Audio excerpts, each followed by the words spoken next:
She pressed both hands flat against her swollen belly and screamed his name into the empty air, but Caleb Whitmore never turned around. He kept walking, straight through the crowd, straight past the ticket booth, straight out of her life, and every single person standing on that platform watched it happen. None of them moved, not one of them spoke, they just stared at the fat, pregnant woman gasping in the Kansas heat and looked away. If you've ever been left behind by someone who swore they'd stay, this story is for you. Subscribe to our channel, hit that notification bell, and drop the name of your city in the comments below because I want to see just how far this story travels. Stay with me all the way to the end. What happens next will stay with you long after the last word. The summer of 1884 had no mercy. It came down on Red Willow, Kansas like something personal, dry, and relentless, pressing itself against every living thing until even the grass gave up and turned the color of old bone. The sky was a flat, scorched white from before dawn until long after sunset, and the air tasted like iron and dust no matter which direction the wind came from. Evelyn Marlowe had been sitting on that platform bench for 6 hours. She knew the exact number because she had counted every church bell that rang from the little white chapel 3 blocks east of the station, the one she'd spotted from the train window when they'd pulled into Red Willow just after 8 that morning. She'd thought it was pretty then. She'd thought a lot of things were pretty that morning, when she'd still believed the man sitting beside her was going to keep his word. The bench was wooden and warped, and it bit into the backs of her thighs through the thin cotton of her dress. Her feet had swollen inside her boots sometime around noon. She hadn't tried to remove them. There was nowhere to go. Her suitcase sat beside her right foot, a brown leather case, the latch held shut with a piece of twine, because the metal clasp had broken 3 years ago and she'd never had the money to fix it. Inside it were 2 dresses, a set of undergarments, a hairbrush with a cracked handle, a small tin photograph of her mother taken in 1867, and $41 in coins and small bills that she'd been saving for 2 years, stitch by stitch, from the sewing work she'd done out of her sister's house in Philadelphia. $41. She'd thought it was enough to start over. She'd thought a lot of things. Evelyn was 39 years old and large, in the way that made strangers feel entitled to comment, broad through the shoulders, heavy through the middle, her face round and soft above the high collar of her dress. She had dark brown hair that curled at the temples when the humidity climbed, and gray had started threading through it these last 2 years, fine silver lines she'd stopped trying to hide. Her hands were her best feature. She'd always thought wide-palmed and capable, the knuckles slightly rough from years of needlework, shaped like her father's hands, which he had always said meant she was built for real work. She had done real work her whole life. It hadn't kept her from ending up here. She placed her hands on top of her belly 7 months along, round and firm and undeniable, and she breathed slowly through her nose the way the midwife back in Philadelphia had shown her. In through the nose, hold out through the mouth, slow.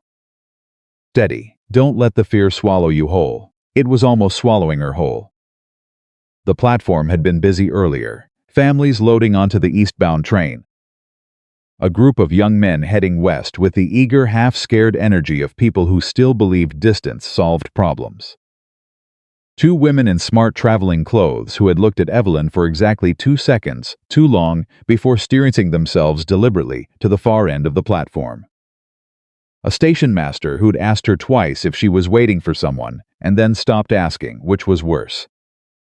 Now most everyone had gone. There were 3 men near the far wall, talking about cattle prices. A boy of about 12 sitting on an overturned crate, drawing something in the dirt with a stick. A woman in a yellow dress crossing the street below the platform steps, not looking up. None of them were Caleb Whitmore. He had been gone since 10:30. They had stepped off the train together, or she had believed they'd stepped off together. She had been slow, careful on the iron steps, because her balance had shifted in the last weeks, her center of gravity rearranged by the weight of the child, and she'd had to take the handrail and go 1 step at a time.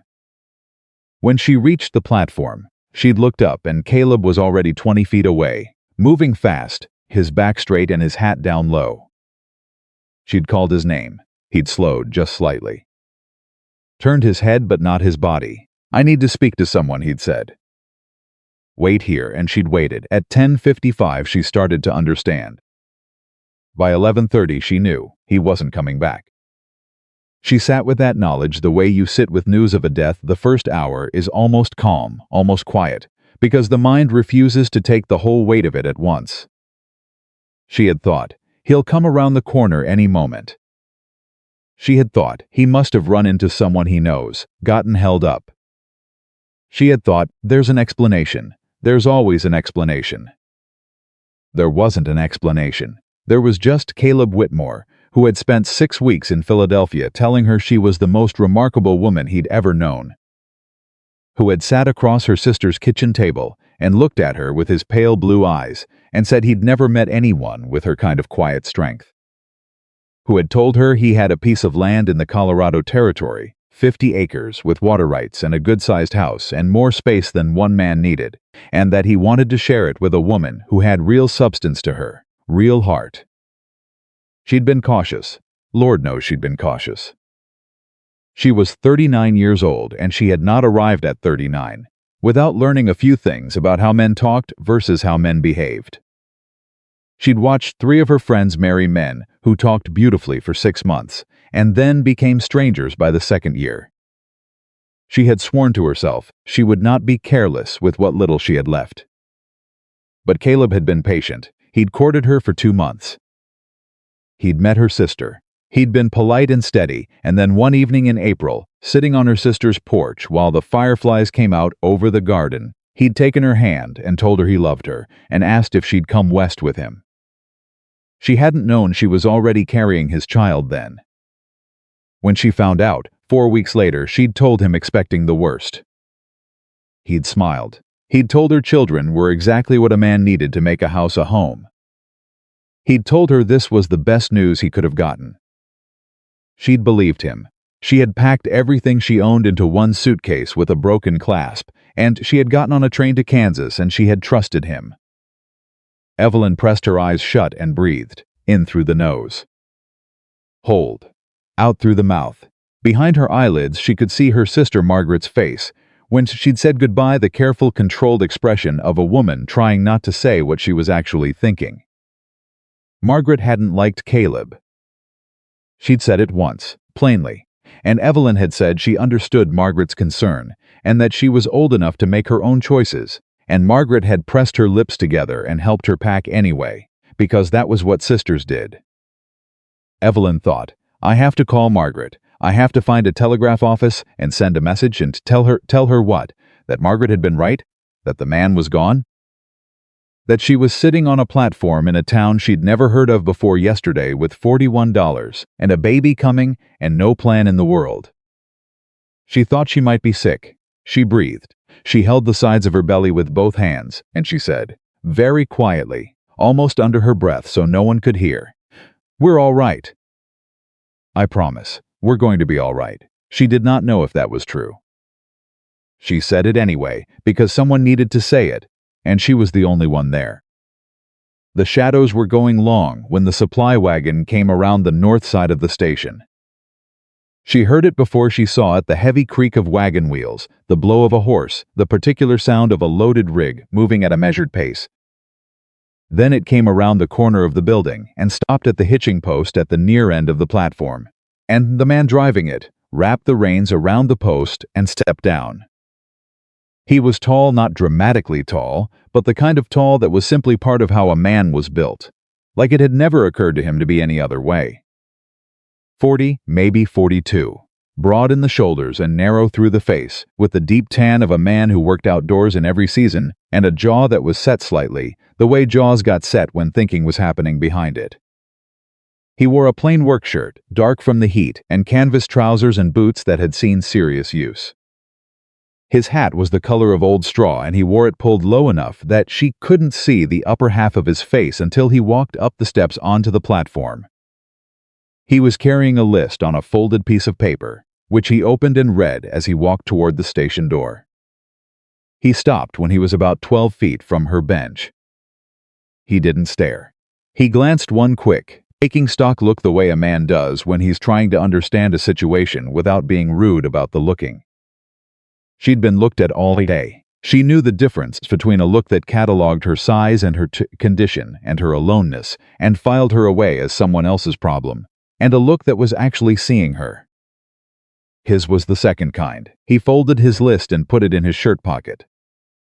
"Ma'am," he said. His voice was low and flat, western-edged, the kind of voice that didn't rise at the end of sentences. "Sir," she answered. Her own voice came out steadier than she expected. He looked at the bench, at her suitcase, at the empty platform around her. Not in a rude way, in the way of a man assembling information. "You waiting on someone?" he asked. She had been asked that question twice today, and both times she'd said yes because saying no required an explanation she didn't have the energy for. But there was something in the directness of this man's asking, not nosy, not intrusive, just honest, that made her answer the same way. "No," she said. "Not anymore." He stood there for a moment. Most men hearing that would have nodded and moved on. The situation was not his business and not his problem, and the polite thing to do, the easy thing, was to go inside and collect whatever he'd come for and drive back to wherever he'd come from. He didn't move. "Platform closes at sundown," he said. "Station master locks up." "I know," she said. "You got somewhere to go?" She looked at him. He wasn't asking it the way people asked questions they already knew the answer to and were just making talk. He was asking it because the answer mattered to whatever he was going to do next. "Not at the moment," she said. He took his hat off, which surprised her. He held it at his side. There was a line across his forehead where the hat had been, pale skin above and tan below, and his hair was dark brown shot through with gray. "My name's Nathaniel Calloway," he said. "I run a cattle ranch up in the Colorado Territory. 40 miles north and a half days ride west. I come down here every few weeks for supplies." She looked at him. "Evelyn Marlowe, Miss Marlowe." He paused. "Or Mrs.?" He nodded once, no judgment in it. "How long you been sitting here?" "Since 10:30 this morning." Something moved through his expression, not pity, which she couldn't have stood, but something harder than that. Something that had an opinion about it, without saying the opinion out loud. "You eat today?" he asked. The question was so practical and so unexpected that for a moment she didn't know what to do with it. "No," she said. "I know." He put his hat back on. "There's a decent enough place 2 streets over," he said. "I was heading there myself before I collect my supplies." "You'd be welcome to come." She looked at him. She had learned bitterly recently, and at significant cost, not to take offers from men at face value. She had learned that offers came wrapped around expectations. That kindness was frequently a currency men spent expecting change back. "Why?" she asked. She kept her voice level. "Why would you do that?" He didn't flinch from the question. He seemed to have expected it. "Because you've been sitting in the heat all day, without food," he said. "And because a woman in your condition," he glanced briefly at her middle. Not with embarrassment, but with the matter-of-fact recognition of someone who'd spent his life around the realities of bodies and birth and weather, shouldn't be doing that. That's all," she repeated. "That's all," he said. "I'm not asking anything of you, Miss Marlowe. I'm offering a meal." "You can say no." She looked at the platform around her. She looked at the long shadow of the station building, stretching east. She looked at the town she didn't know, in the county she didn't know, in the state she'd only passed through on a train headed somewhere she wasn't going to get to now. She stood up. She was slower than she'd been 3 months ago, and she hated the way her body made every movement a negotiation now. She got herself upright and reached for her suitcase, and he was there, not grabbing for it, not making a production of it, just picking it up as naturally as you'd pick up your own bag. "I can carry that," she said. "I know you can," he said. "I've got 2 free hands and you've got enough to manage." He said it the way you'd say something that was simply true, not a commentary on her limitations. He looked at her, waiting. She let him carry it. They walked 2 streets over, and he held the door to the eating house open for her without making a scene about it, and the woman, behind the counter, looked at Evelyn the way strangers had been looking at her all day, that quick calculating assessment that took in her size and her obvious pregnancy and her lack of companion and formed a conclusion. But Nathaniel simply said, 2 plates, whatever's hot, and coffee, and sat down across from Evelyn as if the seating arrangement were the most natural thing in the world. The food came, beans and salt pork and cornbread and black coffee that was too strong but hot. She ate. She hadn't understood until the food was in front of her how hungry she was, how her hands were shaking, how much of her steadiness on the platform had been sheer stubbornness running on empty. She ate carefully because dignity still mattered, but she ate.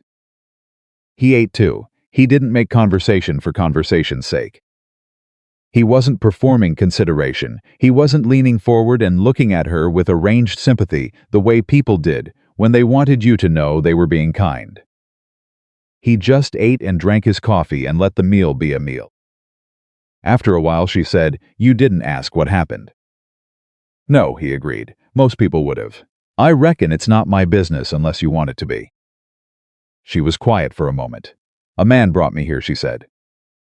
"From Philadelphia. He had a piece of land in Colorado, and he told me he said he wanted." She stopped. "Started again. He left this morning, once we got off the train."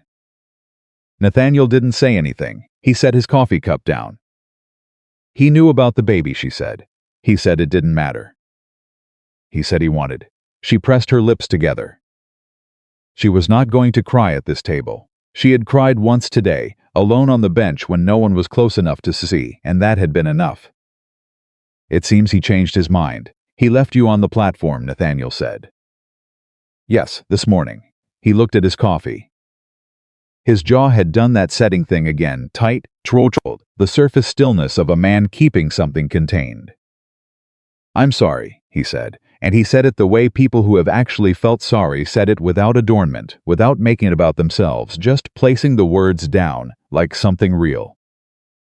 She nodded. She pressed the back of her hand against her mouth for a moment, and then put her hand down. "I have money," she said. $41. I'm not asking you for anything. I needed to eat, and I appreciate it. And I'll pay you back for the meal." "You won't," he said, "Miss Marlowe." His voice was quiet but absolute. "You will not pay me back for a plate of beans. That is not something I'm willing to debate." She looked at him. "What I am willing to talk about," he said, "if you're willing to hear it, is a practical situation." She waited. He folded his hands on the table. They were large hands, calloused and capable, the kind of hands that knew how to do real things. "I've got a ranch house with a spare room," he said. "Solid roof, wood-burning stove, water from a good well. I live alone. Been alone for a good while. There's work that needs doing around the place, mending. Some cooking when I'm out on the range and can't get back to it in time. General keeping of the house. I'm not offering charity." He said the word like it tasted wrong. "I'm offering a situation that could work for both parties, if you're of a mind." She stared at him. "You don't know me." "That's true. I walked off a train platform an hour ago. You know nothing about me. I know you've been sitting in the heat all day and didn't ask a single person for help," he said. "I know you answered my question straight, even when a sideways answer would have been easier. And I know you're carrying a child, and you've got $41 and no destination." He looked at her evenly. "That's enough to know." "Why?" she said again, the same question. She needed to understand it. "Why would a man who doesn't know me, why would you do this?" He was quiet for a moment. He turned his coffee cup once, a small rotation. Then he said, "I know what it is to be alone when you shouldn't have to be. That's all." He looked up at her. "I'm not asking you to trust me completely. I'm asking you to consider whether staying on a platform till morning is a better option." The eating house was mostly empty now. Through the window she could see the last of the daylight going orange above the roof lines. She thought about the platform. She thought about $41 and no destination, a baby coming in 2 months, and a world that it spent today, reminding her exactly what it thought of women like her. She thought about the way he'd carried her suitcase without making a speech about it. "If I come," she said slowly, "and I don't like what I find there, if anything about it is wrong, I leave. Immediately." "Agreed," he said. "And I'm not beholden to you," she said. Not for the meal. Not for the room. I'll work for my keep and we settle it like that, and I don't owe you beyond what we agree." "Agreed," he said again. And he said it like a man who kept his agreements. "And you'll tell me everything about the arrangement before we get there," she said. "No surprises. I'll tell you whatever you want to know," he said. She sat with it for a moment more.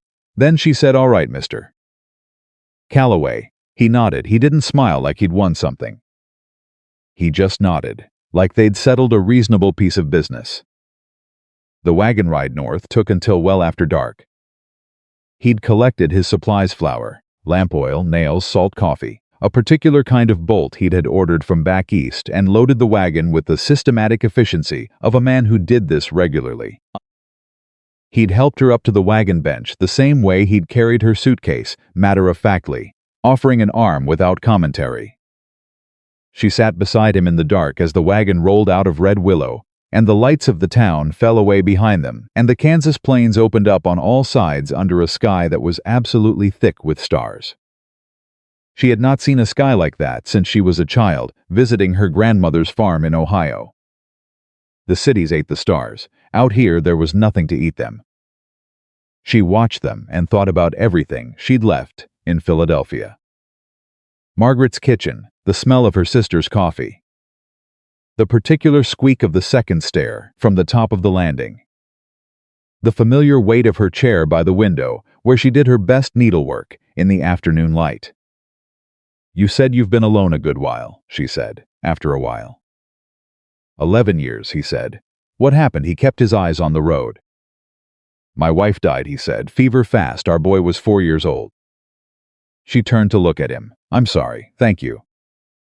"Your boy, he's not at the ranch?" "He's in Denver," Nathaniel said. "Living with my sister and her husband. Getting a proper schooling.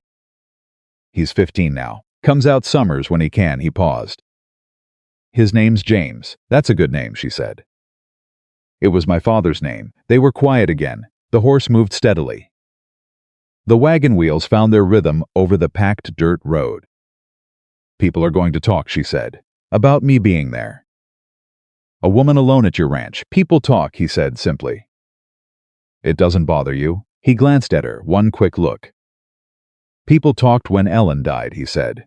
"Said I should have been with her instead of out on the range. Said I should have called a doctor sooner.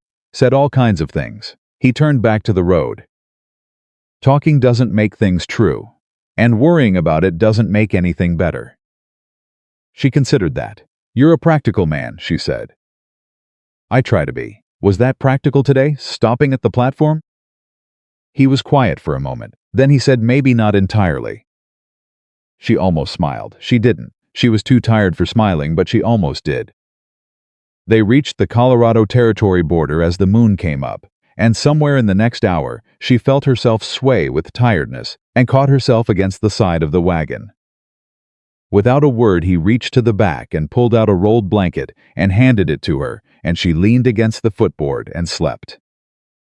She dreamed of her mother's kitchen, of bread baking, of the feeling of being in a place where she was expected, where her presence was not a problem to be managed, but simply a part of how the place worked. She hadn't had that feeling in a long time. When she woke, the wagon had stopped. The sky had gone from black to the deep blue that comes just before first light. The stars were fading at the horizon. She could smell water, a real smell, a creek or a river close by, not the flat iron smell of the empty plains. "We're here," Nathaniel said. She sat up and looked. The house was low and long, built from squared timber that had gone silvery gray with age. There was a porch along the front, deep enough to be useful, with 2 plain chairs on it. A barn further back, big, well-built, fencing she could see even in the pre-dawn dark, running out in both directions. The land beyond it was all shadows and the suggestion of a valley dropping away to the east. It was not pretty in the way of picture postcards. It was real, solid. "It's a good house," she said, without meaning to say it out loud. "It does the job," he said. He helped her down from the wagon and carried her suitcase to the door, and he lit a lamp inside and showed her the spare room's small clean, with a rope bed and a quilt and a window that faced east. There was a chest of drawers and a hook on the back of the door and enough space to move around comfortably. "The kitchen's there," he said from the hallway, wood stacked by the back door. "Water's out at the well. I'll show you the pump tomorrow so you know how it works." He paused. "You need anything tonight?" She stood in the middle of the small room with her hand resting on her belly, looking around at the clean walls and the folded quilt and the east-facing window. "No," she said. "Thank you. I'm all right. Sleep as long as you need," he said. "Nothing needs doing before you're ready. Mr. Calloway." He stopped in the doorway. "What you did today," she hesitated. She had been raised to be precise with words, to mean what she said and say what she meant. Most people would not have stopped. He considered this. Most people got other things on their minds, he said. Didn't? He looked at her for a moment, his hand on the doorframe, the lamplight making everything in the hall warm and shadow-edged. "I had a supply list," he said. "I still got my supplies." So it worked out, and he turned and went down the hall. She stood alone in the spare room, listening to the sounds of the house settling around her, the small sounds of a place that was used to being quiet, that had its own rhythms, and she held her belly and breathed. She had made a mistake in Caleb Whitmore. She had trusted the wrong man. She had given him her faith and her future, and he had shown her exactly what he thought that faith was worth. She was not going to make the same mistake again. Whatever this was, this room, this ranch, this quiet supply list, and his 11 years alone, she would not be careless with it.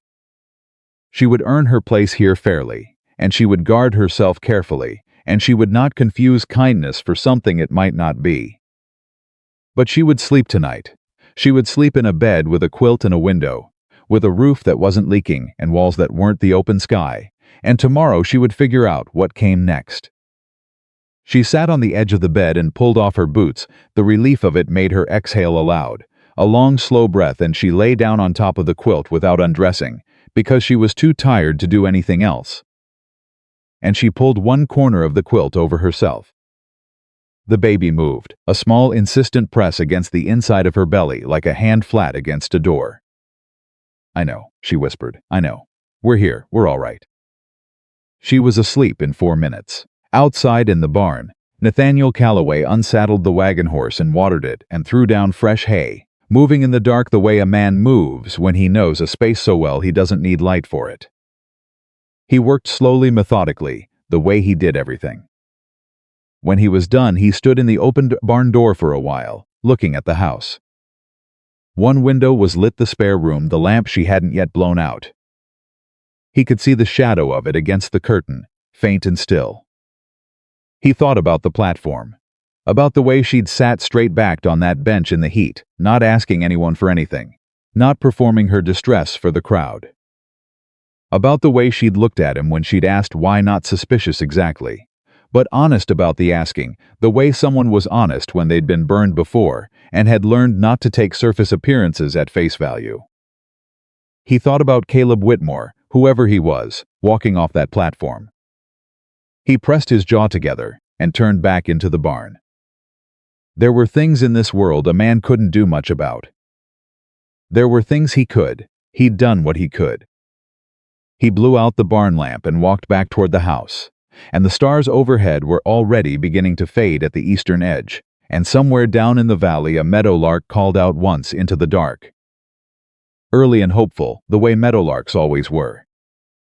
The spare room window went dark. He went inside. She woke to the smell of coffee. Not the weak, watered-down kind she'd grown used to in the boarding houses she'd passed through over the last month's. Real coffee, dark and serious, the kind that meant someone had put thought into it. The smell came under the door of the spare room and pulled her up from the deepest sleep she'd had in weeks, maybe months, the kind of sleep that left you feeling scraped clean and slightly disoriented. Like you'd been set down somewhere unfamiliar and had to remember all over again where you were. She remembered Colorado Territory, a ranch 40 miles north of Red Willow. A man named Nathaniel Calloway who had picked up her suitcase without being asked. She lay still for a moment, her hands on her belly, listening to the house. There were sounds she hadn't heard in years, the quiet knock of a wood stove being loaded, the particular creak of floorboards under a steady, unhurried walk, the distant low sound of cattle somewhere outside.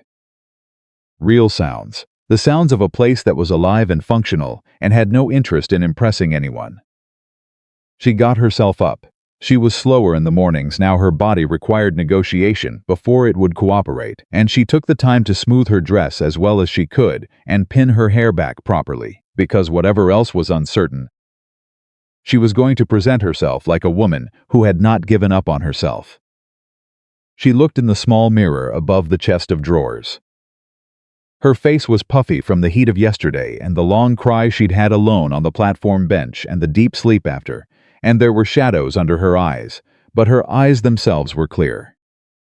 She had her mother's eyes, dark brown, steady. Her mother had looked at hard things with those eyes and hadn't looked away.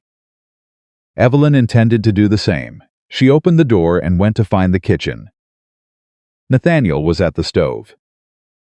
He'd already been outside, his boots were dusty, and he turned when he heard her in the doorway, not startled, just alert, the way a man was alert who was used to living alone and tracking every sound in his house automatically. "Morning," he said. "Good morning." She looked around the kitchen. It was a working kitchen, no prettiness to it, no attempts at decoration, just function. A heavy iron stove, a long pine table with 4 chairs, shelves with supplies arranged with the systematic logic of a person who knew what they had and where they'd put it. Clean, not spotless in the way of someone who cleaned obsessively, but the clean of a person who kept things because letting them go to ruin was wasteful. "Coffee's ready," he said. "There's eggs if you want them." "I can make the eggs," she said. He glanced at her. "You don't have to." "I know I don't have to," she said. "I want to. Tell me where things are," he told her. He was straightforward about it, no hovering, no explaining things she hadn't asked to have explained. The eggs were in a clay bowl on the second shelf. The pan was hanging on the left hook. Salt was in the tin by the stove. She moved around the kitchen slowly, finding her way into its logic, and he poured 2 cups of coffee and sat at the table and didn't make a production of watching her or not watching her. He just sat. She scrambled the eggs with a fork the way her mother had done it, working them gently in the pan so they came out soft, not rubbery, and she divided them onto 2 plates and brought them to the table and sat down. They ate. "How long have you had the ranch?" she asked. 14 years, he said. Came out in 1870. Bought the land from a man who'd broken his leg in 2 places the winter before and decided he'd had enough of Colorado. He drank his coffee. Built the barn first, then the house. Took 3 years to get the herd to where it made sense. "Where did you come from originally?" "Ohio," he said. She looked up at him. "I have family in Ohio. My grandmother's farm was in Wayne County." Something shifted in his face, not surprise exactly, more like the slight ease a person felt when they found unexpected common ground. "I grew up outside Cossacton," he said. "My father had a mill." "A long way from a mill to a cattle ranch," she said. Seemed like the right direction at the time. He paused. It still does. She thought about that. About the particular courage it took to move toward something that was only an idea of a thing, not a certainty. She had tried to do that herself, and it had collapsed. But she understood the impulse. She had always understood the impulse. "The work you mentioned," she said. "The mending and the cooking when you're out on the range. Tell me what you actually need." He put his cup down. "I've got a hand, Tom Bright, comes in 4 days a week for the heavy range work. He doesn't stay on the property. It's mostly just me here, and when I'm out for long days or overnight runs, I come back to whatever state the house is in, which is usually not good." He said this without self-pity, just inventory. "I've got shirts that need mending going back 6 months. Blankets. Some curtains in here that Ellen made before she died, I'd like them repaired if it's possible." He said his wife's name without flinching, but Evelyn caught the slight pause before it, the small bracing a person did when they said the name of someone gone. "Possible," she said. "Bread," he said. "I can cook a hot meal well enough, but I can't bake worth a damn." "Whatever you're comfortable with." "I can bake," she said. "My sister taught me. She's the better cook between us, but I'm adequate." She considered. I'll need to know what supplies you have and what you're short on. I can write you a list, or you can show me the shelves and I'll make my own assessment." He looked at her for a moment. "All right," he said.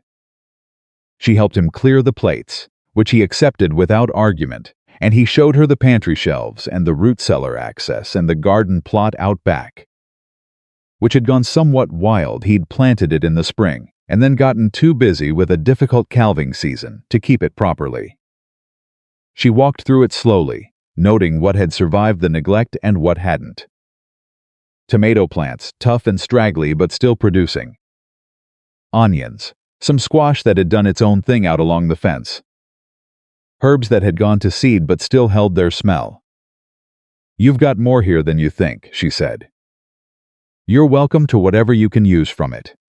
He watched her moving through the garden, not with the hovering anxiety she'd expected from a man worried she'd overextend herself, but with the considering look of a person reassessing an assumption. "You know your way around a garden." "My grandmother's farm," she said. "I spent every summer there until I was 16. She touched the top of a tomato plant, feeling the health of the stem. "You should stake these higher. They're falling over their own weight." "I'll put that on the list," he said, and there was something almost dry in it, not a joke exactly, but the dry acknowledgement of a man who had a very long list already. She almost smiled, again. She had almost smiled twice now in less than 12 hours. That felt significant, though she couldn't have said why. The first days at the Calloway ranch had a rhythm that established itself with surprising ease, and that ease was itself suspicious to her, in the way that anything pleasant and unexpected made her look for the thing underneath it. She had learned that lesson in the most brutal possible way, and she was not going to unlearn it just because the coffee was good and the man was quiet. She set up her sewing in the front room, by the east window, where the morning light came in best. Nathaniel brought her the pile of mending shirts, 3 pairs of canvas trousers, 2 wool blankets with fraying edges, and the curtains, which were a faded blue cotton with a small white pattern, beautifully made. The kind of stitching that had required real patience and skill. She held one of the curtains up and examined the seams. Whoever Ellen Calloway had been, she'd known what she was doing with a needle. Nathaniel came in to put a log on the fire and saw her with the curtain. He stopped. "I can repair these," she said. "They're well made. The fabric's still sound where it matters. I'll need to source a bit of matching material for the worst of the tiers, but I can work around most of it." He was looking at the curtain in her hands. He had an expression she hadn't seen on him, yet carefully neutral, in the specific way of someone keeping something private. "She made those in the second year we were here," he said. "Ordered the fabric from a catalog. Took her most of that winter." "They're worth saving," Evelyn said. She kept her voice level, practical. "I'll save them if I can." He nodded. Once he put the log on the fire and went back outside. She set the curtain down in her lap and sat with it for a moment. Then she threaded her needle and began. Tom Bright arrived on the 4th morning, a wiry man of about 50, with a sun-creased face and the particular manner of a working man who'd spent so many years on someone else's land that he'd developed a system of precise, polite neutrality toward everyone who wasn't a horse. He acknowledged Evelyn with a nod and a ma'am and went about his business, and that was the extent of it, until the second week, when he came in for water at midday, and she had bread fresh from the oven, and she offered him a slice without making a ceremony of it. He ate it standing up. "That's the first decent bread bin in this house in 11 years, he said. "Mr. Calloway told me he couldn't bake," she said. "That's generous," Tom said. "What he makes would stop a horse." He took his water and went back out, and that was the first time Evelyn laughed, really laughed, not just almost smiled, since before she'd gotten on that train. It startled her. The sound of her own laugh, in that kitchen, startled her, like hearing music coming from a room you'd assumed was empty. She stood at the kitchen counter, listening to the echo of it. She pressed her lips together, but she didn't try to take it back. The town was the harder thing. She'd known it would be. You couldn't be a pregnant, unmarried woman of 39 in a frontier community in 1884 and expect anything different, and she had no illusions about it. But knowing a thing in the abstract and then living inside it were different experiences entirely. The first time Nathaniel took her into the nearest settlement, a small town called Harker's Creek, 18 miles south, she felt it the moment she stepped down from the wagon. The way the space on the sidewalk rearranged itself. The way women who were standing in conversation let their voices drop and their eyes sharpen. A man in front of the dry goods store watched her cross the street with an expression that was frankly contemptuous. No effort to conceal it, the way people didn't bother concealing things they thought everyone agreed on. She kept her spine straight and her face forward, and she walked into the dry goods store behind Nathaniel, and she did not give anyone the satisfaction of seeing that she'd noticed. Inside, the woman behind the counter, Mrs. Aldrich, her name turned out to be a bird-boned woman in her 50s with silver hair and watchful eyes, gave Evelyn the full assessment over Nathaniel's shoulder while he put in his order. "New to the area?" Mrs. Aldrich asked. She was addressing Nathaniel but looking at Evelyn. "Helping out at the ranch," Nathaniel said. His voice was easy, matter-of-fact. Not defensive, not apologetic. Just a statement of fact delivered like a statement of fact. Mrs. Aldrich shifted her gaze to Evelyn. "And you are?" "Evelyn Marlowe," Evelyn said. "Where are you from, Miss Marlowe?" "Philadelphia, originally." Something moved through Mrs. Aldrich's face. "Long way to come," she said, and she said it the way you said something when what you meant was entirely different from the words you were using. "It is," Evelyn agreed, pleasantly. She held the woman's gaze without flinching and without warmth, just held it, steady and direct, until Mrs. Aldrich was the one who looked away. Nathaniel said nothing. But when they walked out of the store 15 minutes later with his supplies, he said, quietly and without looking at her, "You handled that well." "I've had practice," she said. "I imagine you have." They loaded the wagon in silence, and then he said, "There'll be more of it. I want you to know I'm aware of that. And I want you to know it's not something I consider your fault or your problem to manage alone." She looked at him across the wagon bed. "What do you mean?" "I mean, if someone speaks to you in a way that's unkind, you tell me," he said. "And I'll speak to them. I can defend myself, Mr. Calloway." "I know that," he said. "You've been defending yourself your whole life by the look of it. I'm saying you don't have to do it alone anymore." He picked up a flour sack and settled it in the wagon. "That's all." She stood there for a moment, holding a paper package of salt, looking at him. She had not had anyone say something like that to her in a very long time. Maybe ever. Even Margaret, who loved her, had always approached Evelyn's difficulties with the slight implication that Evelyn could have navigated them better if she'd made different choices. The message underneath the support was always, "You brought some of this on yourself." Nathaniel wasn't saying that. He was saying, "You don't have to do it alone." With no qualifier under it, she put the salt in the wagon. "Thank you," she said carefully. He nodded and went around to check the horse's harness and said nothing more about it. That night she sat up later than usual in the front room, her sewing in her lap, the fire low, listening to the particular silence of the ranch at night, different from the silence of Philadelphia, which was never really silence. Always underlaid with the noise of people and horses and the constant pressure of the city. This silence had texture, wind in the grass, the occasional sound from the barn. The creak of the house in the dark. She was halfway through the second of the curtains, the worst damaged one, and she was working carefully by the lamplight on a section of torn seam that required tiny, precise stitches to hold without showing. She was so absorbed in it that she didn't hear Nathaniel come into the doorway. "You should sleep," he said. She startled not dramatically, just a small catch of breath, and looked up. He was in the doorway in his work clothes, without his hat, and he looked tired in the way of a man who'd been working since before dawn. "I'm almost done with this section," she said. "I want to finish it while I have the light on." He came into the room and sat in the other chair, the plain one by the window, and she thought he was going to say something more about sleeping, but he didn't. He just sat. He pulled a piece of harness from beside the chair. He'd apparently left it there earlier for repair and began working on it with a small leather tool, and they sat in companionable silence, each working on their separate thing. She had not sat in comfortable silence with another person, and she thought about it, and she couldn't remember when. She finished her section and knotted the thread and cut it, and looked at the seam. Clean, invisible almost, if you knew what you were looking for.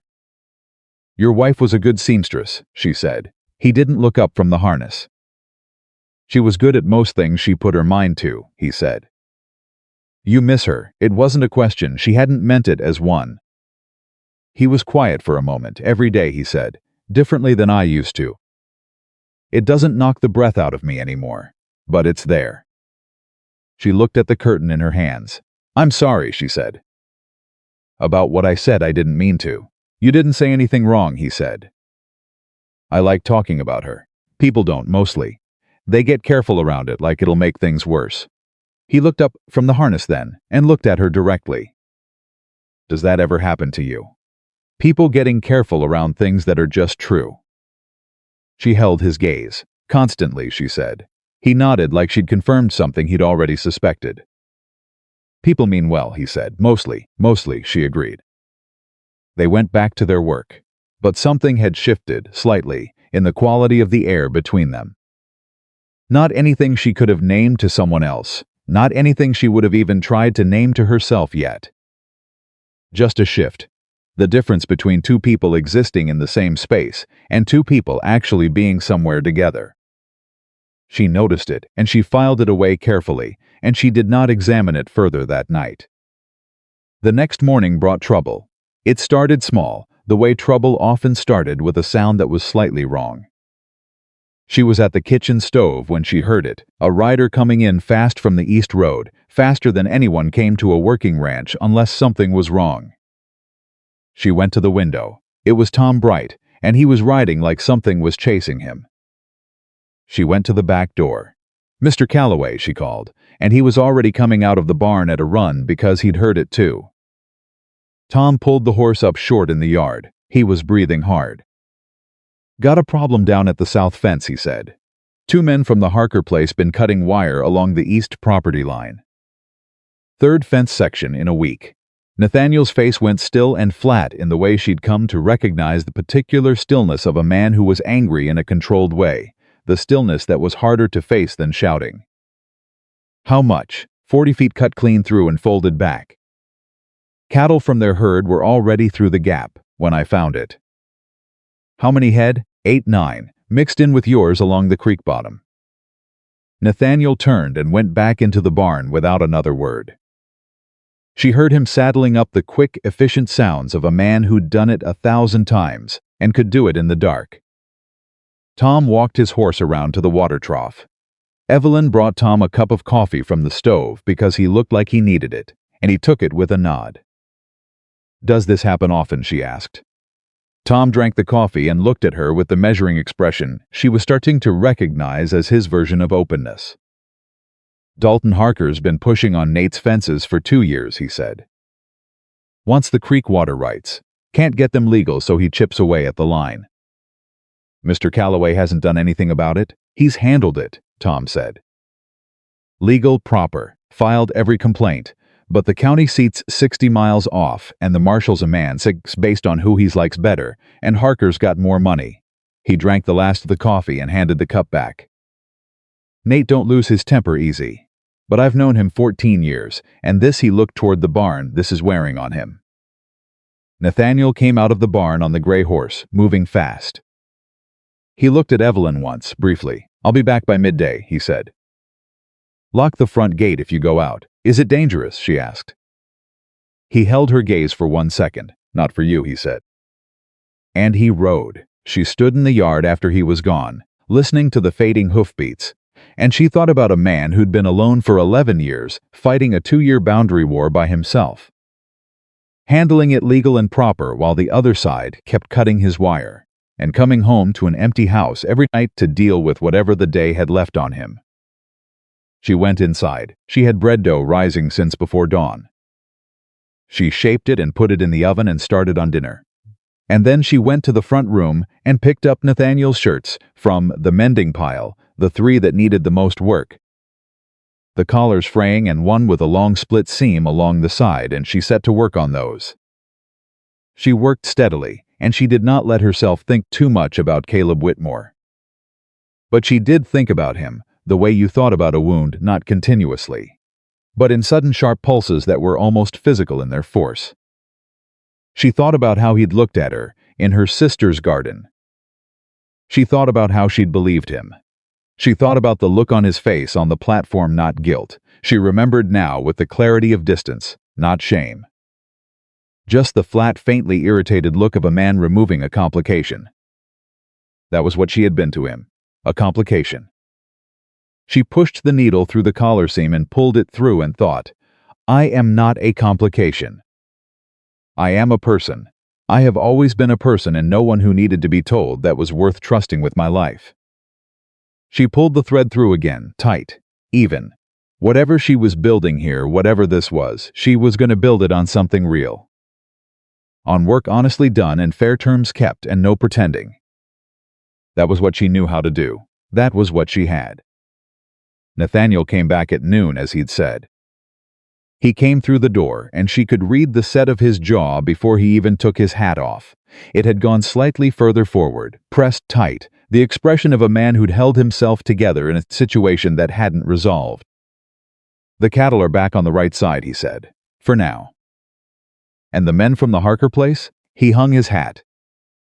They're gone. For now. He looked at the table. She'd set it for dinner, the bread, a pot of bean soup from the ham hock and the onions from the garden, 2 plain plates. He looked at it the way he sometimes looked at things she'd done around the house, not with surprise, exactly, but with the slightly recalibrating expression of a man who kept revising an expectation. Sit down, she said. You've been up since before 4. He sat, he ate. After a few minutes, he said, Dalton Harker is going to be a continuing issue. Tom told me. Tom talks more than he used to. Tom was worried about you, she said. He glanced at her. Tom worries about the cattle. Tom worries about you, she said again, pleasantly and firmly. He's known you 14 years. He might not say it in those words, but that is what was happening in his face when he talked about the fence situation. Nathaniel ate his soup. He had the expression of a man being told something true that he wasn't sure he wanted to accept.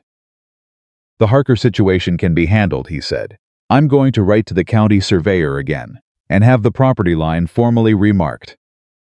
If Harker cuts a clearly marked survey line, that's a different conversation with the marshal. What if the marshal still doesn't act? Then I'll go higher, he said. I've got a lawyer in Denver I've been in contact with. It's slow. But you're patient, she said.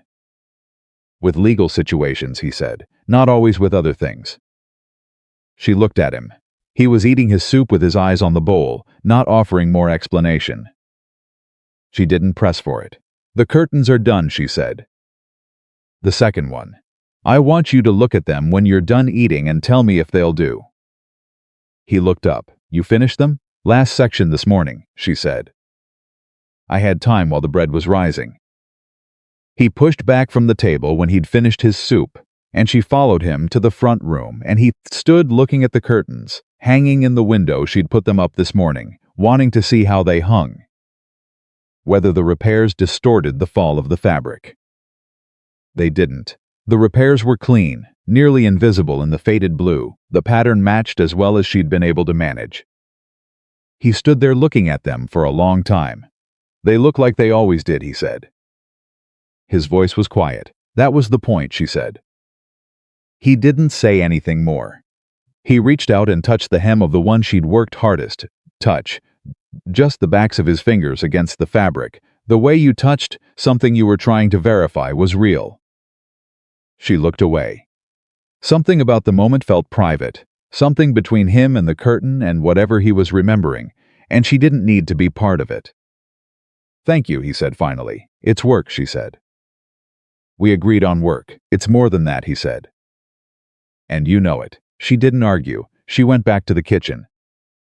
3 weeks into her time at the ranch, she woke in the middle of the night to the sound of voices she didn't recognize. She lay still for a moment, listening. The voices were outside, 2 of them, low, moving along the south side of the house. Not raised, not alarmed. deliberate. She got up. She moved to the window and looked out without lifting the curtain, just a sliver of view through the edge of the frame. Two men on horseback stopped 30 feet from the house. She couldn't see their faces clearly in the dark, but she could see the way they were sitting easy, like men who'd come somewhere they meant to be. Like men making a point. She went to the hallway. Nathaniel's door was already open, and he was already moving toward the front of the house, boots on, and she realized he'd heard it first, or hadn't been sleeping. "Who is it?" she said quietly. "Go to your room," he said. "Who is it?" He looked at her in the hallway dark. The set of his jaw was like iron. "Harker's men," he said. "Go back to your room, Miss Marlowe." "I won't," she said. He looked at her for one full second, and then made the decision not to waste time arguing. He went to the front door. She followed him. He stepped out onto the porch. She stood in the doorway behind him. The two men outside hadn't moved. One of them called out, easy and mocking, "Just passing by, Calloway. Just making sure you're settled in for the night." "You're on my land," Nathaniel said. His voice was absolutely level. "You've got 2 minutes to get off of it." "Harker wanted us to pass along a message," the man said. "He's prepared to offer a fair price on the east acreage. Water rights included. He says you should think about it." "I've thought about it," Nathaniel said. "The answer is the same as it's been. Now get off my land." The man on the horse had spotted Evelyn in the doorway. She could see it in the way his head turned. "Didn't know you had company, Calloway." "Who's the men?" He stopped. Even from 30 feet in the dark, she could hear the shift in his voice as he took in her silhouette, her shape, her obvious pregnancy. She heard the tone he was building toward. "You need to stop right there," Nathaniel said. He took one step forward off the porch, and something in how he moved, the absolute quiet deliberateness of it, no rush, no flinch, just a man stepping forward and meaning every inch of it, made the horse sidestep nervously under the rider.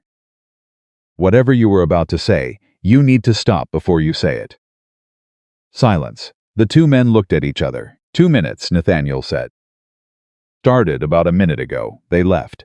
The sound of the hoofbeats faded south, and then there was just the wind and the grass and the dark. Evelyn stood in the doorway. Her heart was hammering, not from fear, she realized, not exactly. More from something that had no name yet, something about watching a man step off a porch in the dark and put himself between her and a voice that was building toward cruelty, without drama, without performance, just because it was the obvious right thing to do. Nathaniel turned around. He looked at her for a moment. "You should have stayed in your room," he said. "Probably," she agreed. He looked at her for one more beat, and then he said, "You're not afraid." "I'm afraid," she said. "I'm just not going to stand in a back room while something happens in my front doorway." Something crossed his face. She couldn't read all of it, but some of it she could. "Go sleep," he said. "They won't be back tonight." She went. She lay down on the rope bed with her hands on her belly and stared at the ceiling and listened to the ranch settle back into its silence around her. She thought, "This is not what I expected this to be." She had expected to be managed, tolerated. She had expected a man who offered help with expectations attached, who was kind in the way of someone keeping a ledger. She had expected, when she looked honestly at it, to eventually find the catch. There was always a catch. She was still waiting for it. She pressed her hands flat on her belly, feeling the child shift beneath them, that small insistent movement that was becoming familiar now, recognizable, a presence that was becoming a person the more she paid attention to it. "I don't know what this is yet," she whispered, "but I think we're going to be all right." The ranch was quiet outside. She thought she believed it this time. She had started to believe in mornings again. That was the thing she noticed somewhere in the 5th week, that she woke up without the first thought being dread. For months before Red Willow, before the platform, before any of this, her first conscious moment every morning had been a kind of bracing, a tensing against whatever the day was going to require of her. She'd gotten so used to it that she'd stopped recognizing it as unusual. It had just been what mornings were. Now she woke to coffee smell, and the sound of the ranch breathing around her, and the baby moving in her belly like a small, persistent reminder that there was a future coming, whether she was ready for it or not. And she thought, today. Just today, that's enough. She had been at the Calloway Ranch for 34 days. She knew the number because she'd been keeping a careful accounting in the back of the small notebook she carried. Not obsessively, not the way a woman marks time in a place she's waiting to leave, but the way someone kept track of a new thing, wanting to know its shape. 34 days of bread and mending and garden work, and the slow, careful business of learning a place well enough to move through it without thinking. She knew which floorboard in the hallway creaked loudest and would wake Nathaniel if she got up in the night. She knew that Tom Bright took his coffee black and scalding, and that if she had a slice of something baked waiting when he came in at midday, he would eat it without comment, but his whole face would shift slightly, soften. The way a man's face shifted when something exceeded what he'd expected from the world. She knew that Nathaniel came in from the evening chores at almost exactly the same time every night, and that he always checked the east fence line last, and that when something on the range had gone badly, his boots were louder on the porch steps.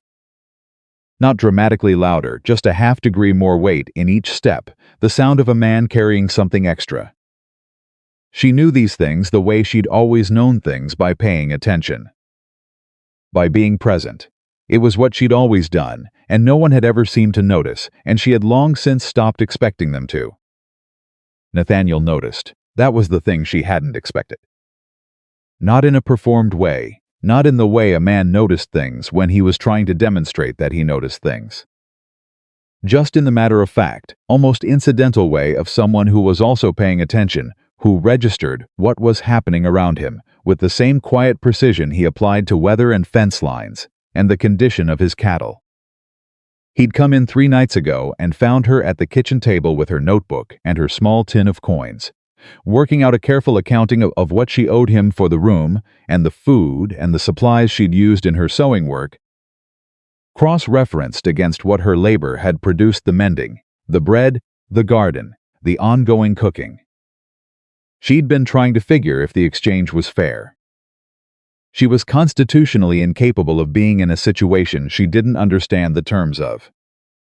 He'd looked at what she was doing and said, "What are you calculating?" "Whether I'm earning my place fairly," she said. He'd sat down across from her and looked at the notebook. "Can I see?" She'd pushed it across the table. He'd studied it for a minute, her neat columns, her careful arithmetic, and then he'd looked up and said, "You're undervaluing your labor by about half." She'd stared at him. "I'm being realistic about market rates for the bread alone," he said, "would cost me 30 cents a loaf from the Harker's Creek Bakehouse. When they have it, which is not always. You've baked 11 loaves in the last 2 weeks. He pushed the notebook back. "You're not a burden on this ranch, Miss Marlowe. If anything, the arithmetic runs the other direction." She'd looked at her notebook. Then she'd looked at him. "You're not just saying that." "I don't just say things," he said. She'd closed the notebook. She hadn't known what to do with the information exactly, but she'd held it carefully, turned it over a few times, and let it settle into a place alongside the other things she was slowly, cautiously beginning to allow herself to believe. So she had started to believe in mornings again, and then came the morning of the 35th day. She heard the horse before she saw the rider. She was in the garden with a basket, pulling the last of the onions before the first frost came. The air had that particular sharpness now that meant cold was building somewhere to the north, and she heard a single rider coming in from the east road at a pace that wasn't urgent but wasn't casual either. The kind of pace that said, "I know where I'm going, and I've thought about how I'm going to arrive." She stood up from the onions. She saw the horse first, a good horse, better than a working animal, with the groomed look of a horse someone took care of for reasons beyond utility. Then the rider, and even from 50 yards, even with the sun coming over his left shoulder and throwing his face partly into shadow, she knew. She knew the way you knew things that had been burned into you. The basket dropped from her hands. The onions rolled in the dirt. Caleb Whitmore rode through the ranch gate like a man returning from a short trip, easy in the saddle, one hand loose on the reins, and he looked at her standing in the garden, and he had the audacity, the absolute, breathtaking audacity to smile. "Evelyn," he said, "there you are. There you are." Like she was a mislaid object. Like she was something he'd set down somewhere and come back to collect. Her body did something interesting. It went completely still. Not the stillness of fear. She examined it quickly and honestly, and it was not fear. Or not only fear. It was the stillness of a woman who had spent 35 days rebuilding something inside herself, and who felt in this moment exactly what was at stake. "Caleb," she said. Her voice came out level. She was almost surprised by it. He swung down from the horse and tied it to the fence post, and walked toward her with the loose-limbed ease of a man who expected to be welcomed. He looked at her face, at her belly, at the basket on the ground, and his expression arranged itself into something that was supposed to look like remorse. "I've been looking for you," he said. "You have not," she said. He stopped. He tilted his head slightly, recalibrating. "Evelyn, you left me on a platform," she said, "in a town I'd never been to. With no money to speak of and no plan and a child coming. You did not look for me." She decided I was taken care of by the simple fact that I was no longer your problem. She kept her voice even. It cost her something to keep it even. So let's not begin with something that isn't true. He looked at her for a moment. Behind his eyes, something shifted. She'd seen it before. This particular shift, the moment when Caleb Whitmore decided that the soft approach wasn't going to work and moved to something else. He'd always had two ways, soft first, then something harder wrapped in soft language. "I made a mistake," he said. "A man can panic." "A man can," she said, "and then a man can also find a telegraph office. Or write a letter. Or do any of the 100 things that exist between abandonment and suddenly appearing 6 weeks later on someone else's property." "I heard you'd found a situation," he said. He looked past her toward the house, a sweeping assessment. "Seems like a decent enough place." "Whose ranch is this?" said a voice from the direction of the barn. She hadn't heard Nathaniel come out. He must have heard the horse, or heard her voice carrying across the yard. She would never know which. He was standing 20 feet back, hat on, thumbs in his belt, and he was looking at Caleb Whitmore with the careful, measuring expression of a man who had already drawn a fairly complete picture from what he'd just heard. Caleb turned. He took Nathaniel in the height, the stillness, the quality of attention, and she could see him adjusting his calculations. "Calloway," he said. He smiled again, the one that was supposed to put people at ease. "Caleb Whitmore. I'm an old friend of Evelyn's, I heard," Nathaniel said. He did not move toward Caleb. He did not extend a hand. He just stood. Caleb's smile held but thinned slightly at the edges. "I've come to speak with Evelyn," he said, "if you don't mind." "I do mind," Nathaniel said. "I beg your pardon?" "I mind," Nathaniel said again, simply and completely without heat. "She's on my property, and she's told you what she thinks about your story. If she wants more conversation with you, that's her choice to make. But you're not going to stand in my yard and talk to her like you found something you misplaced." Caleb's face did something complicated. The ease drained out of it slowly, replaced by something cooler. He looked at Evelyn. "Is this the situation you've landed yourself in? You're going to let this man speak for you?" "He's not speaking for me," she said. "He's saying what I would have said if I'd gotten there first." She met his gaze straight on. "What do you actually want, Caleb? And I mean actually. Because the story about looking for me and making a mistake, I'll set that aside. What did you come here for?" The cool thing in his face settled into something flatter. This was the third version of Caleb Whitmore, the one underneath the soft and the calculated, just flat and direct when he'd decided the other approaches weren't yielding results. "I want to talk about the child," he said. "My child." The word landed in the yard like something thrown. Nathaniel didn't move, but she felt the change in him. The air around him tightened slightly, a gathering stillness, like the moment before weather. "Your child," she said. "I have a right. You have no rights," she said, and her voice came out harder now, the steadiness giving way to something with edges. "You forfeited whatever rights you might have claimed on a platform in Red Willow, Kansas, when you walked away from a pregnant woman, and didn't look back. Rights are built from responsibility, Caleb. You took none. You have none. The law might see it differently, he said.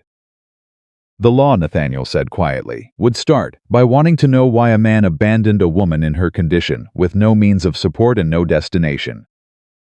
That's a conversation I'd be interested in having with the marshal, myself, if you want to start talking about what the law sees.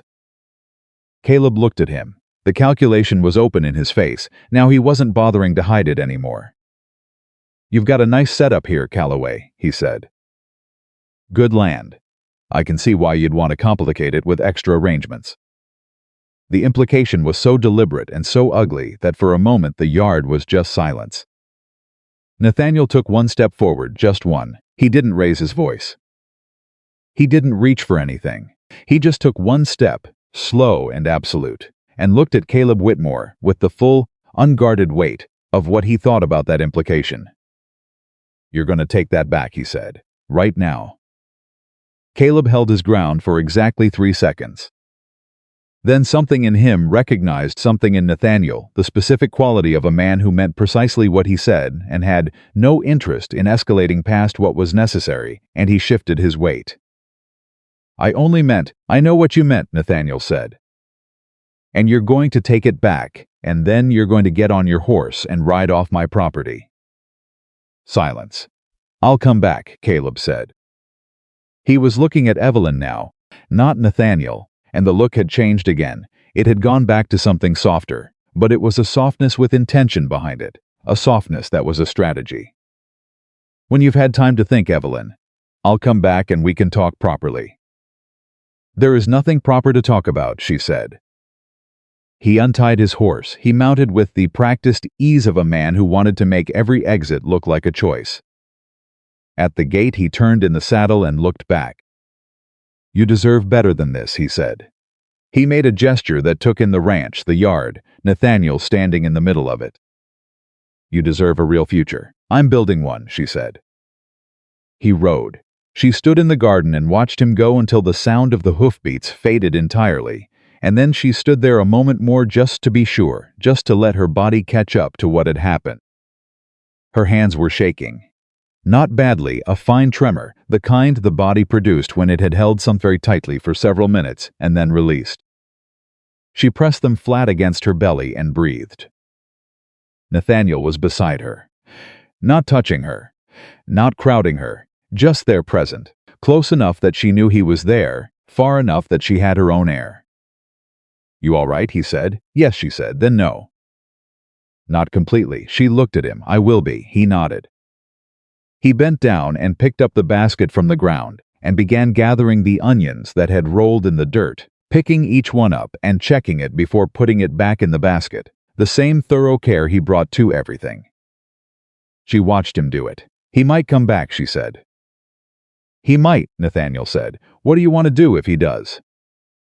He put the last onion in the basket and stood up and looked at her, and his expression was different from anything she'd seen on his face before, not the controlled neutrality, not the careful consideration. Something more direct, something that had decided something. I want to handle it the same way, he said, unless you want it handled differently. I don't, she said. He handed her the basket. Their hands were close on the handle for a moment, not quite touching, but close, and then she took the basket and he stepped back. Bread's going to burn if you don't get inside, he said. She went inside. She stood in the kitchen for a long moment, her hands on the bread pan, not moving. The bread was fine. She'd checked it before she went out to the garden, and it had needed another 20 minutes.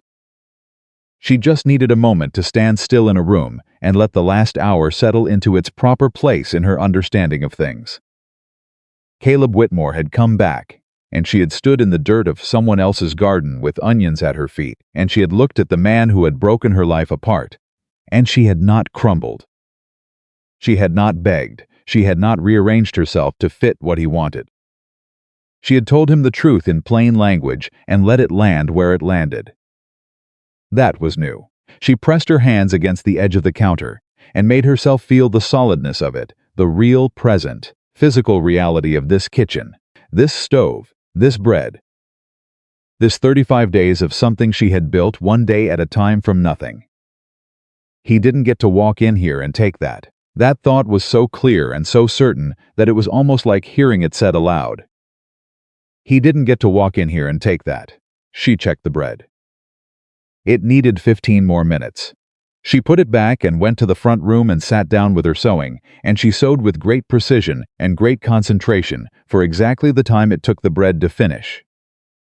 And then she went back and took it out of the oven and set it to cool, and put the kettle on.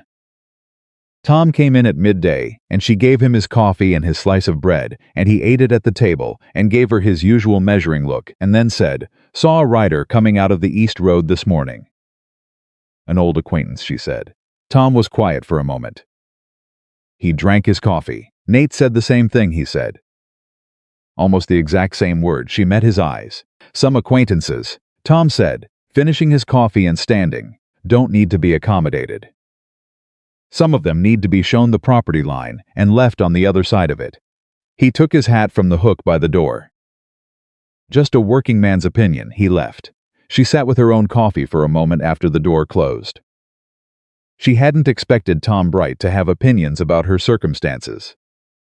She hadn't expected the bread to matter to him, or the coffee, or any of it. She had expected to be tolerated, and instead she searched for the right word included. Quietly, without ceremony, without anyone making a speech about it. Just included in the daily fabric of this place, as though she had always had a thread in it. She didn't know what to do with that either, so she put it alongside the other things she was accumulating, and let it sit.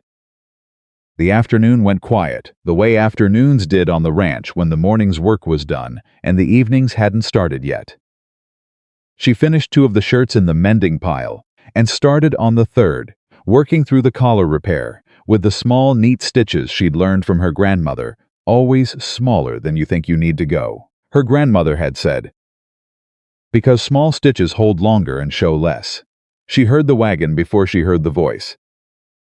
She'd been concentrating so hard on a particularly difficult seam at the shoulder of Nathaniel's second-best shirt that she'd half-tuned out the sounds of the yard. So it was the sudden stillness outside the wagon, stopping. Tom's voice raised slightly that brought her head up. She put the sewing down and went to the window. The wagon was from town. She recognized the horse, but not the woman sitting in it, a woman of about 60. Straight-backed, in a dark traveling dress. Being helped down from the wagon by Tom, with an expression that suggested she helped herself down from wagons and was permitting Tom the courtesy as a concession to social form. Mrs. Aldrich, the woman from the dry goods store. Evelyn felt her spine straighten involuntarily. She set down the shirt and stood up. She heard the knock at the front door, and she went to answer it, and there was Mrs. Aldrich on the porch, removing her gloves one finger at a time, and behind her Tom retreating tactfully toward the barn. "Miss Marlowe," Mrs. Aldrich said. "Mrs. Aldrich," she said. She did not step back from the doorway. The older woman looked at her for a moment with those watchful eyes. "I've brought some things," she said. She held up a basket covered with a cloth. "For the baby." Evelyn stared at her. "Some flannel," Mrs. Aldrich said. "2 lengths, and a pattern I used for my own children if you want it, though you may have your own." She paused. "I also brought there are some women in town who have talked about sending things. I told them I'd come first and see if you wanted them." Evelyn looked at the basket. She looked at Mrs. Aldrich. "Why?" she said. The older woman's mouth did something complicated. "Because I was not kind to you when you came into my store," she said. "And because I've known Nathaniel Calloway for 10 years, and he is a man whose judgment I trust, and if he's brought a woman onto his property and kept her there a month, she is worth more consideration than I showed her." She held out the basket. "That's all." Evelyn took the basket. She stepped back from the door. "Come in," she said. "There's bread fresh this morning, and the kettle's still hot." Something shifted in Mrs. Aldrich's face, not quite surprise, but something adjacent to it, as though she'd prepared herself for a door that stayed closed and found herself recalibrating for one that didn't. "That's kind of you," she said, and stepped inside. They sat at the kitchen table, the 2 of them, and drank coffee and ate bread and talked carefully at first, the way two women talked when they were testing the ground, and then with increasing ease, the way they talked when they realized the ground would hold. Mrs. Aldrich had come to Kansas from Virginia. It turned out, 30 years ago, with her husband, who had died 15 years back. She'd run the store herself since then. She had 4 children, 3 living and 8 grandchildren, 2 of whom were out on the Colorado range working cattle. She knew this land the way you knew something you'd survived, which was different from knowing it any other way. "You're not what I expected," Mrs. Aldrich said, when the coffee was nearly gone. "What did you expect?" Evelyn asked. "I don't know exactly," she said. "Something harder, maybe, or something more broken." She considered her words with care. "You've had a difficult situation, and you don't look like it's caved you in." "It nearly did," Evelyn said. "But it didn't," no, Evelyn said. "It didn't." Mrs. Aldrich looked at her with those sharp, assessing eyes, and this time the assessment felt different from the one in the store, less a judgment and more a recognition. The way one person recognized something in another that they'd seen before in a mirror. "Good," she said simply. She stayed an hour and then left, and Evelyn stood on the porch and watched the wagon go, and thought about the strange, unpredictable ways a life rearranged itself when you stopped trying to control the rearranging. She went back inside. She picked up Nathaniel's shirt and found the shoulder seam and began sewing again. An hour later Nathaniel came in, and she heard him stop in the hallway. A pause. "Was someone here?" "Mrs. Aldrich," she said. From the dry goods store. He appeared in the doorway of the front room. What did she want? "She brought things for the baby," Evelyn said. She kept her eyes on the seam, and to apologize in her way. She didn't say the word, but it was there.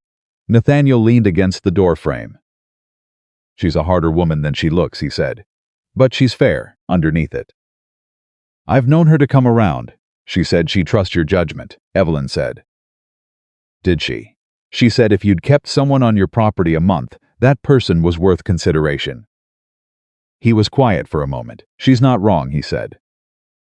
Evelyn kept sewing. She didn't look up because she didn't trust what was on her face right now, not anything dramatic, not anything she needed to hide exactly, just something too new to be easy about yet. Something that required a little more time before she could look at it directly in the light. "Caleb's not gone," she said. "You know that." "I know," Nathaniel said. "He's the kind of man who needs the last word, who needs to feel like he chose the ending." She paused. "He'll come back. Let him," Nathaniel said. She looked up then. He was still in the doorway, his arms crossed, his hat pushed back slightly on his head. And he was looking at her with a directness that she'd gotten used to in theory, but still sometimes surprised her in practice, the way he looked at things he'd decided about. "You're not on that platform anymore," he said. The words hit somewhere in her chest she hadn't known was unguarded. She felt them land, and she held very still around them, the way you held still around something fragile until you knew if it would hold. "No," she said, "I'm not." He pushed off the doorframe. "Dinner'll be ready whenever you are," he said, and went to the kitchen, and she heard the stove door open, and the sound of logs being added, and the ordinary business of the evening beginning. She sat with his shirt in her lap, and the needle in her fingers, and the lamplight going gold around her, and she thought, something is happening here. Something real and slow and terrifying, and she searched for the right word and found it, surprised by it. Something right. She was not ready to say it out loud. She wasn't sure she was ready to say it even to herself. But it was there. She put the needle through the fabric. Small stitches, hold longer, show less. She finished the seam. Outside, the sky was going the particular dark blue it went before full dark in the high country, that brief, luminous hour that made everything look like the world was being lit from inside. And somewhere down in the valley a coyote called out, high and thin and unashamed, and the ranch held its breath, and the evening came down, and Evelyn Marlowe sat in the lamplight of a house that was beginning slowly, carefully, stitch by stitch, to feel like something that might be hers. The knock came 2 days later, not a polite knock. 3 hard raps, the kind that were meant to be heard as a statement, before the door even opened. Nathaniel got there first, but Evelyn was right behind him.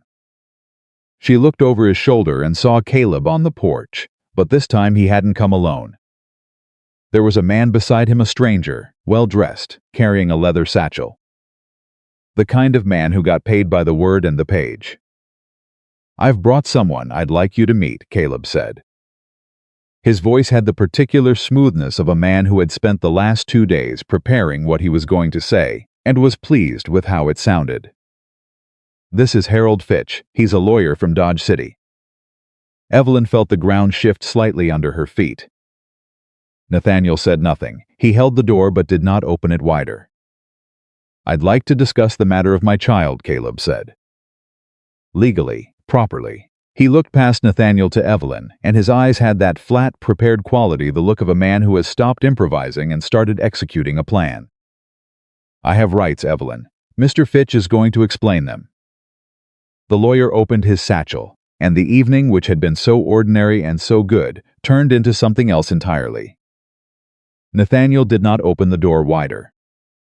He stood in the doorway with his hand on the frame and looked at Harold Fitch and his leather satchel with the particular expression he reserved for things that required him to think carefully before he acted, not the cold fury he'd shown when Harker's men had cut his fence, not the flat wall he'd put up when Caleb came the first time. Something more deliberate than either of those. Something that was calculating odds. "Mr. Fitch," he said. The lawyer had the practiced neutrality of a man who showed up in difficult situations for a living, and had learned not to take the temperature of a room personally. "Mr. Calloway," he said, "I apologize for the hour." Mr. Whitmore was insistent about the timing. "I'm sure he was," Nathaniel said. Evelyn stepped around Nathaniel into the doorway beside him. She had made a decision in the 2 seconds it took her to process what she was looking at: the lawyer, the satchel, Caleb's prepared face, and the decision was that she was not going to be managed to the side of her own situation. "What exactly does Mr. Whitmore believe a lawyer from Dodge City is going to accomplish tonight?" she said. Fitch looked at her. He had the brief recalibration of a man who had been briefed to expect one kind of woman and was finding another. "Miss Marlowe," he said, "Mr. Whitmore has asked me to outline his legal position with regard to the child." "He believes a conversation. The child is not born yet," she said. "Mr. Whitmore has made no financial contribution to this pregnancy. He has provided no support, no contact, and no presence since he left me on a platform in Red Willow, Kansas, on the 14th of July. She kept her voice level and precise. "If Mr. Whitmore believes he has a legal position worth discussing, he is welcome to put it in a letter and send it to me through the post, and I will read it and consider it and respond through whatever proper channels are appropriate. What he does not get to do is bring a lawyer to a man's front door at 7 in the evening and demand an audience." Fitch blinked. He looked at Caleb. Caleb's prepared expression had developed a crack in it. "Evelyn, I'm not finished," she said. "You came here 2 days ago and I told you clearly that this conversation was done. You've now brought a lawyer, which I understand is meant to impress me or frighten me into cooperating." "It does neither." She looked at Fitch. "I have nothing against you personally, Mr.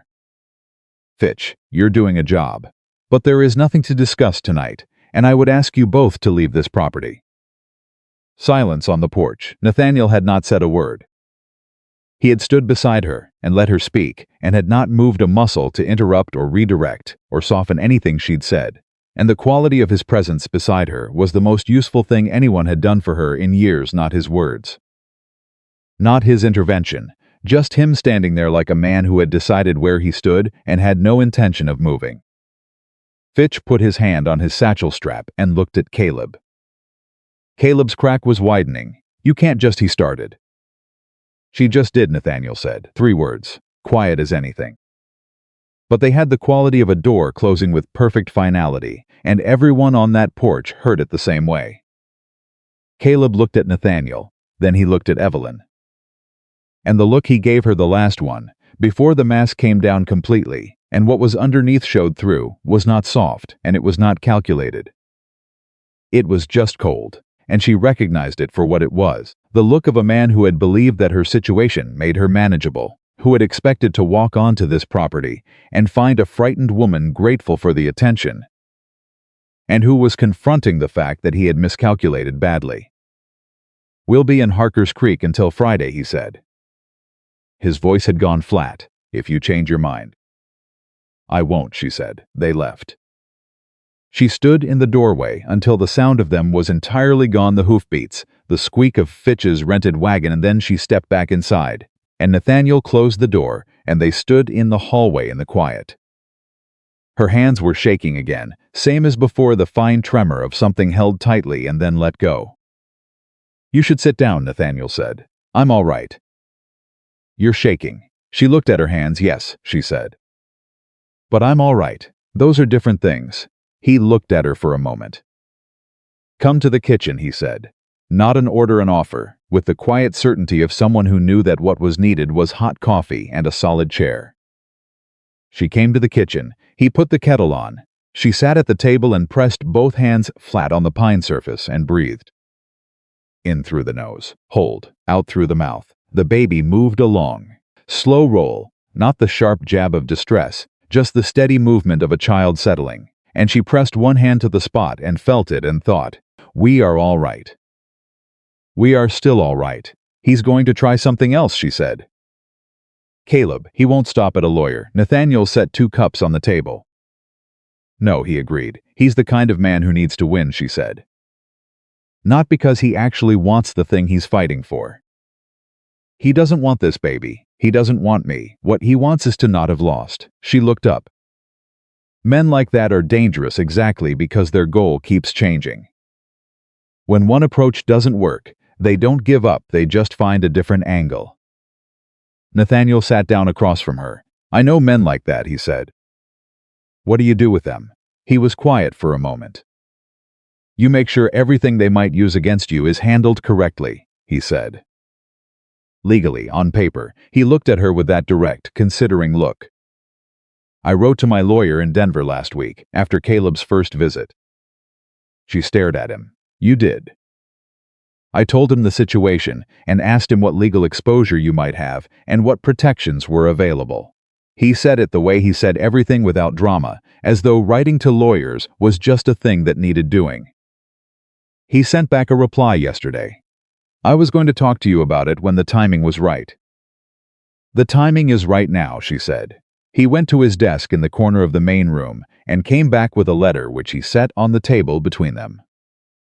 She read it. It was 3 pages, dense with legal language, but she read carefully, and the essential meaning was clear enough. Caleb Whitmore's legal claim to a child not yet born, from a woman he had demonstrably abandoned without financial provision, in a state where he was not a resident, was considerably thinner than a man with a leather satchel turning up at dinner time was meant to imply. He was bluffing, she said. Mostly, Nathaniel said. He has some standing once the child is born, but less than he was presenting. And any claim he makes would require him to demonstrate he'd met his obligations, which he hasn't. She set the letter down. She thought about it. "You did this before tonight," she said. "Before he showed up with the lawyer." "Yes, why?" He looked at her steadily. "Because he was going to come back," he said. "And because I wanted to know what the ground looked like before he did." She held his gaze. Something about the simple practicality of it, the way he had seen what was coming and quietly prepared. Not to take control of the situation, but to make sure she had what she needed to handle it, hit her somewhere that had been closed for a very long time. "Thank you," she said. The words were not adequate, but they were what she had. "Don't thank me," he said. "It needed doing." She looked at the letter on the table. She looked at her hands, which had stopped shaking. She looked at the coffee cup Nathaniel had set in front of her, and the lamplight falling across the table, and the way the kitchen felt solid, warm, real, and she thought, 35 days ago I was on a platform with nothing. And now I am sitting in a kitchen with a man who wrote to a lawyer in Denver before I thought to ask him to, because he could see what was coming, and he wanted me to have what I needed. She picked up her coffee. "Tell me about James," she said. He looked slightly surprised, not by the question exactly, but by the timing of it, the shift. "My boy, your boy," she said. "You said he comes in the summer." What's he like? He settled back in his chair. Something in him eased the held tension of the last hour, releasing slowly. He's 15, he said, taller than I expected him to be. He's got his mother's coloring and my stubbornness, which is not the most convenient combination. The corner of his mouth moved just slightly. He's good with horses, better than I was at his age. He reads everything he can get his hands on. My sister sends him books from Denver, and he goes through them like a fire through dry grass. Does he know about me? She said. Being here? I wrote to him, Nathaniel said. What did you say? I said there was a woman staying at the ranch who was helping with the house and who was in a difficult situation, and that I expected him to treat her with respect when he came in June. He paused. He wrote back and asked if I was going to marry her. Evelyn's cup stopped halfway to her mouth. He's 15, Nathaniel said. He sees things in straight lines. What did you tell him? He looked at her across the table, and the expression on his face was the most unguarded she'd seen from him, not the controlled calm, not the deliberate stillness. Just a man who was choosing, in this particular moment, to be honest rather than careful. I told him that wasn't a conversation for a letter, he said. The kitchen was very quiet. Evelyn set her cup down. She looked at the table, at the letter, at her own hands. She had been so careful. She had told herself to be so careful to not see things that weren't there, to not let gratitude become something else, to not mistake the warmth of being treated with basic decency for something rarer and more specific. But there it was on the table between them, plain as the pine boards. It wasn't something she'd invented. She looked up. He was still looking at her with that honest expression, not pushing it, not retreating from it, just letting it be there. Nathaniel, she said. It was the first time she'd used his first name. She hadn't planned it. It came out because it was what the moment required. Evelyn, he said, and that was all for right now. It was enough for right now. The baby came earlier than she'd expected. Not dangerously early. Dr. Harker in town had said the child was healthy and positioned well, and that the timing could run anywhere from the last week of September to the middle of October. And so when the first pains came on a Thursday morning in the second week of October, she thought for nearly an hour that it was false labor, the practice kind. The kind that had woken her twice in the last 2 weeks, and then settled back into nothing. It was not that kind. She knew the difference when the second wave came deeper, more definite, the kind of pain that had a direction to it, a purpose. She was in the kitchen when it hit, and she put both hands on the counter and breathed through it and waited for it to pass. And when it passed, she stood up and looked at the clock on the kitchen wall. 22 minutes since the first one. She went to the back door. Nathaniel was at the barn. She could hear him moving in there, the sounds of the morning feed. She opened the door and called his name, not loudly, not in panic. Just clearly. He came out of the barn immediately. He read something in her voice or her posture or her face, she couldn't have said which, and he was crossing the yard at a steady, fast walk before she'd said another word. It's time, she said. He stopped in front of her. He looked at her with the same complete attention he brought to every practical emergency. But underneath it, in the very back of his eyes, was something else, something that was not calm and was not controlled. Something that was just a person being frightened for someone they cared about and not allowing the fear to get in the way of what needed doing. Tom's at the Hendersons today, he said. I know. I can ride for the doctor. Not enough time, she said. I know what I'm saying, Nathaniel. There isn't time. She had been through this once before, a miscarriage 4 years ago, early and awful, but it had taught her the specific language of her own body, and she was reading it clearly now. I need you to stay. He looked at her for a fraction of a second that contained a great number of things. Then he said, all right, tell me what you need, she told him. She was clear and specific, and she kept her voice steady because she needed it to be steady, because panic was a luxury neither of them could afford right now, and he listened with total focus and did not interrupt and did not flinch from any of it. He helped her inside. He built the fire in the bedroom stove until the room was warm. He brought water and clean cloth and the extra blankets from the chest at the foot of the bed, and he arranged everything the way she told him to, and then he pulled the chair to the side of the bed, and he sat down. "I'm not leaving," he said. "I know," she said. She had been afraid of this, not of the pain. Not exactly. She had made her peace with the pain weeks ago, understood it as the price of the thing she was getting, but of this specific vulnerability. Of being seen in this. She had spent so much of her life making sure that when hard things happened to her, they happened in private, where no one could use the difficulty of them against her. Where no one could look at her most exposed, and walk away with a picture of it.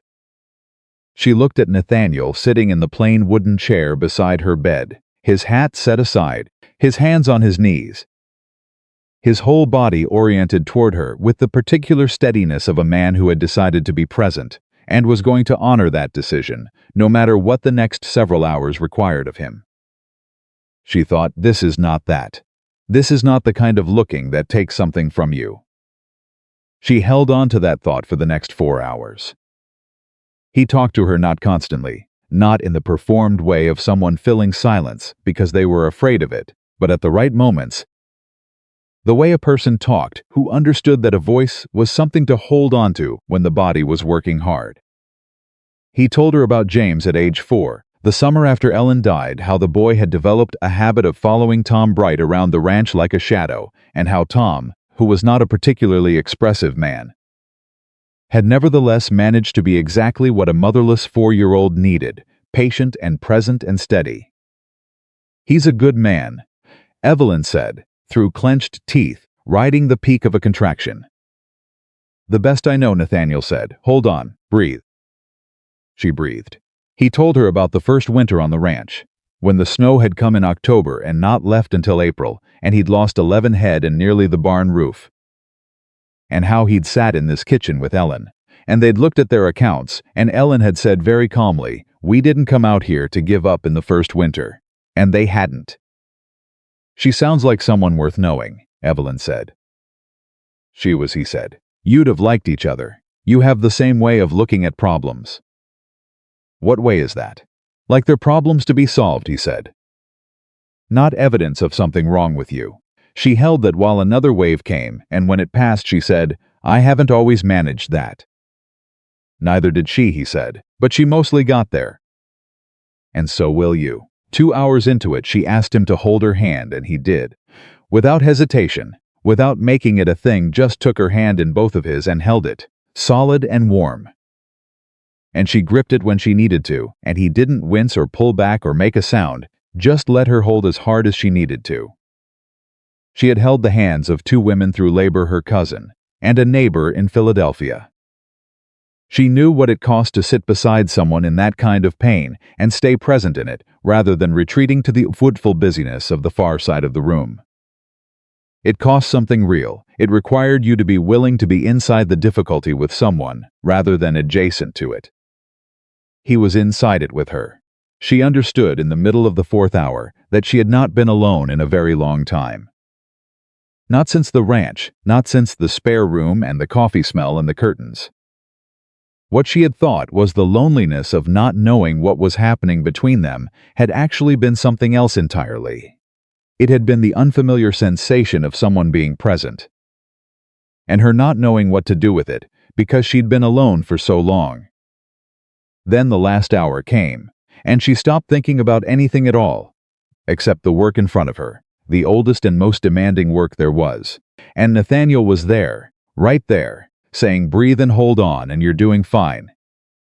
You're doing so fine," and she pushed through the final wave, and then silence, and then not silence. A cry, thin, indignant, furious, the specific fury of someone newly arrived in the world and already finding it insufficient. Nathaniel made a sound she had never heard from him before, and hoped she could hear again someday, something low and involuntary. The sound a person made when something happened that exceeded every category of thing they had prepared themselves for. She lay back against the pillow and looked at the ceiling and breathed. She's here," he said. His voice was different. "Strip down. She's right here. She's Evelyn. She's all right." He wrapped the baby in the flannel misses Aldrich had brought, she had thought, 2 weeks ago, to have it ready, to have everything ready, and he brought her to Evelyn and laid her in Evelyn's arms with the extraordinary care of a man handling something irreplaceable. And then he sat back down in the chair and put his elbows on his knees and pressed both hands over his face. Evelyn looked at her daughter. She had dark hair, damp and pressed flat, and her eyes were the milky, unfocused blue of the newly born, and she was wrinkling her face against the light, like she already had opinions about it. And she was the most entirely real thing Evelyn had ever held in her life. "Hello," Evelyn whispered. "Hello, little one. I've been waiting for you." The baby made a sound. Not a cry, some smaller, more considered, like she was already attempting to assess the situation. Evelyn laughed, wet and exhausted and absolutely genuine. She laughed at her own newborn daughter, who was already appearing to have opinions, and the laugh came out of her like something that had been held under pressure for a very long time and was finally being let go. Nathaniel lifted his face from his hands. He was not an expressive man, and he would never be an expressive man, and he had clearly just spent a moment getting himself back together, because that was who he was, but his eyes, when he looked at her and the baby, were completely unguarded. "What will you call her?" he said. She looked at her daughter. She had thought about names for months in Philadelphia before she left, on the train, in the worst hours on the platform, in the quiet of the spare room, and she had had several candidates, names she'd carried like contingencies. But now, looking at the actual face of the actual person, she knew with absolute certainty which one. "Clara," she said, "after my grandmother." He nodded. He reached out one hand and very gently with one finger touched the back of the baby's tiny fist. Clara's hand opened reflexively and closed around his finger. He went absolutely still. She watched his face. "She's got a grip on her," he said quietly. "She's gonna need one," Evelyn said. He looked up at her over the baby's head. His finger still held, and the expression on his face was the one she would carry with her for the rest of her life, the complete, unguarded expression of a man who had been alone for 11 years and had just in this moment understood with his whole self that he was not alone anymore. Neither of them said anything for a long time. Clara held his finger, and the fire in the stove burned low, and the night was completely still outside. The good still, the kind that felt like the world holding its breath, not from dread, but from something else.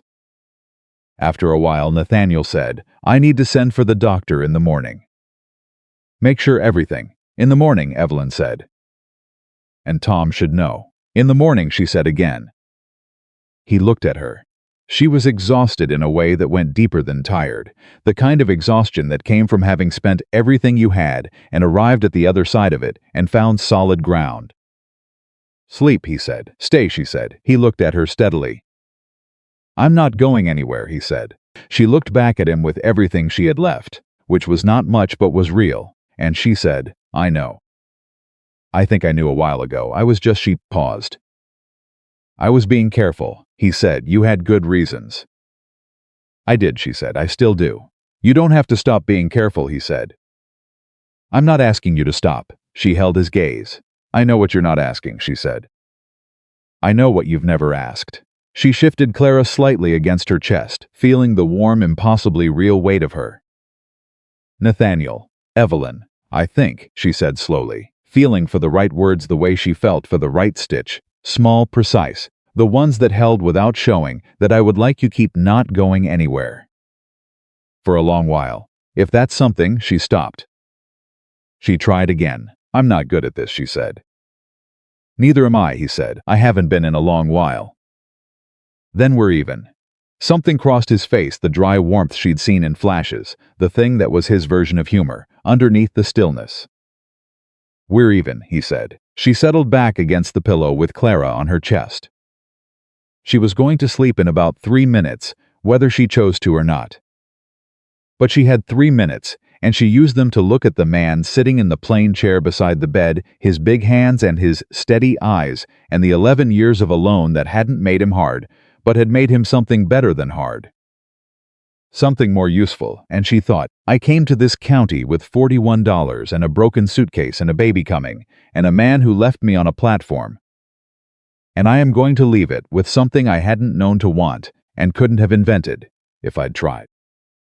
She closed her eyes. Clara breathed against her chest, small and even and unhurried.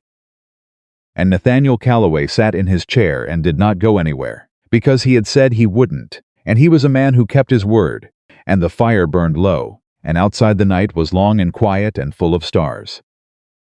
Clara Marlowe was 3 weeks old when Caleb Whitmore made his final mistake. Not his last appearance that came later, and it came differently than anyone expected. But the mistake, the one that unraveled whatever remained of his position, happened on a Tuesday morning in the dry goods store in Harker's Creek. And it happened because Caleb Whitmore had never learned the difference between a woman who was alone and a woman who simply appeared to be. Evelyn didn't know about it until Mrs. Aldrich drove out to the ranch that afternoon with her second wagon in a month, this time without an invitation and without a basket. Just herself and her straight spine and her watchful eyes and the particular expression of a woman who had decided something needed to be said, and had appointed herself to say it. Evelyn answered the door with Clara against her shoulder, the baby making the small snuffling sounds she made when she was deciding whether or not to be annoyed about something. Mrs. Aldrich looked at the baby for one unguarded moment. Something in her face went briefly, completely soft, and then reassembled herself and said, "I need to speak with you, and Nathaniel both." They sat at the kitchen table, the three of them and Mrs. Aldrich told them what had happened.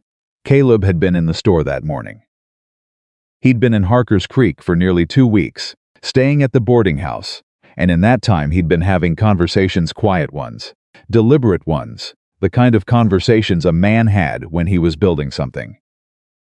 He'd told people that Evelyn had been his intended, that she'd come west to marry him, and then, when circumstances had changed, had placed herself at the Calloway ranch under an arrangement that was and Mrs.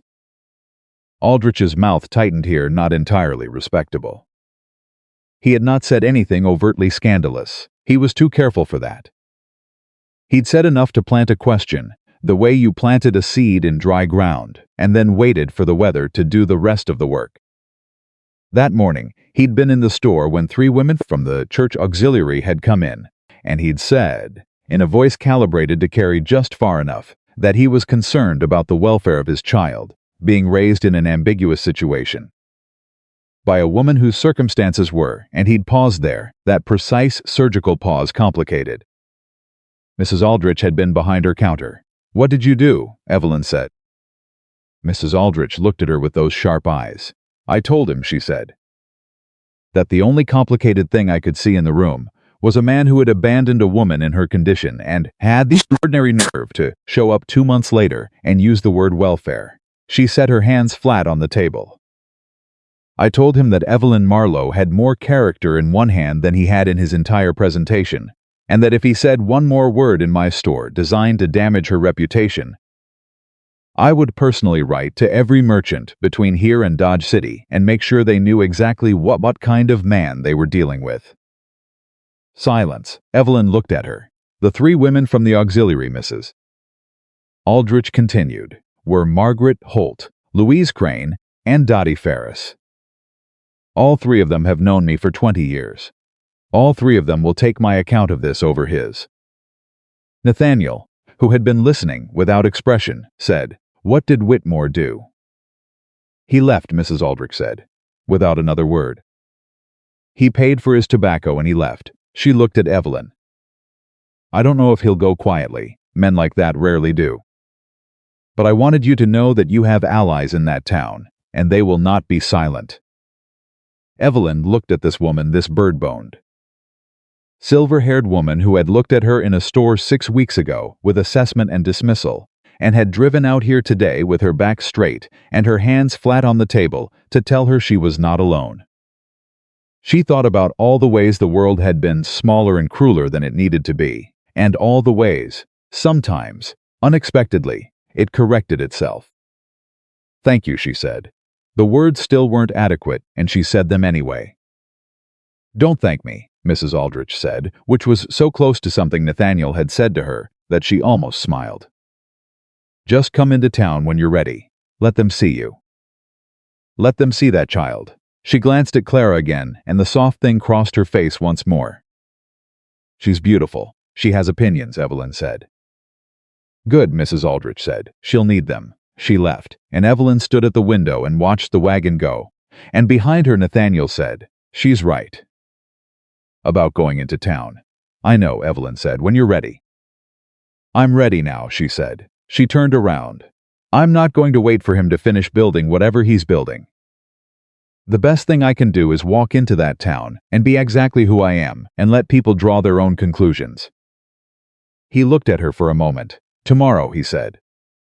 Tomorrow, she agreed. They went the next morning, the three of them, Nathaniel driving, Evelyn beside him with Clara wrapped against her chest in the length of flannel she'd fashioned into a carrier, the baby's dark head tucked under her chin. Tom Bright had been told and had said without looking up from the harness he was mending, Good. About time. Harker's Creek on a Wednesday morning was as busy as it got wagons outside the feed store, women on the sidewalk, the blacksmith shop sending its particular sound out across the main street. Evelyn stepped down from the wagon and adjusted Clara's wrapping, and straightened her back, and walked into Mrs. Aldrich's store like a woman who had every right to be there, which she did, and had always did, and was finished pretending otherwise. Mrs. Aldrich was behind her counter. She looked up when they came in and gave a nod that contained for her a considerable amount of warmth. Two of the auxiliary women were there, Louise Crane and Dottie Ferris, who turned when the door opened and looked at Evelyn and Clara with the frank, immediate interest of women who had been told a story and were now being offered the actual version. It was Dottie Ferris who moved first. She was a round, energetic woman of about 60, with the direct manner of someone who had raised a large number of children and had long since stopped having time for unnecessary formality.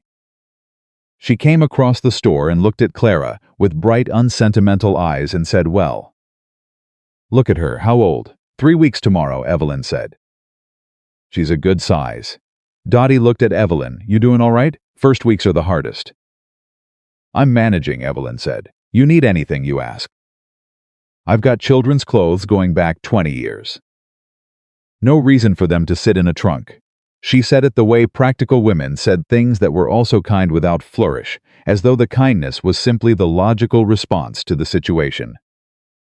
Then she went back to what she'd been doing, and Louise Crane gave Evelyn a small, careful smile, and that was it. No speech, no ceremony, no dramatic turning of community opinion.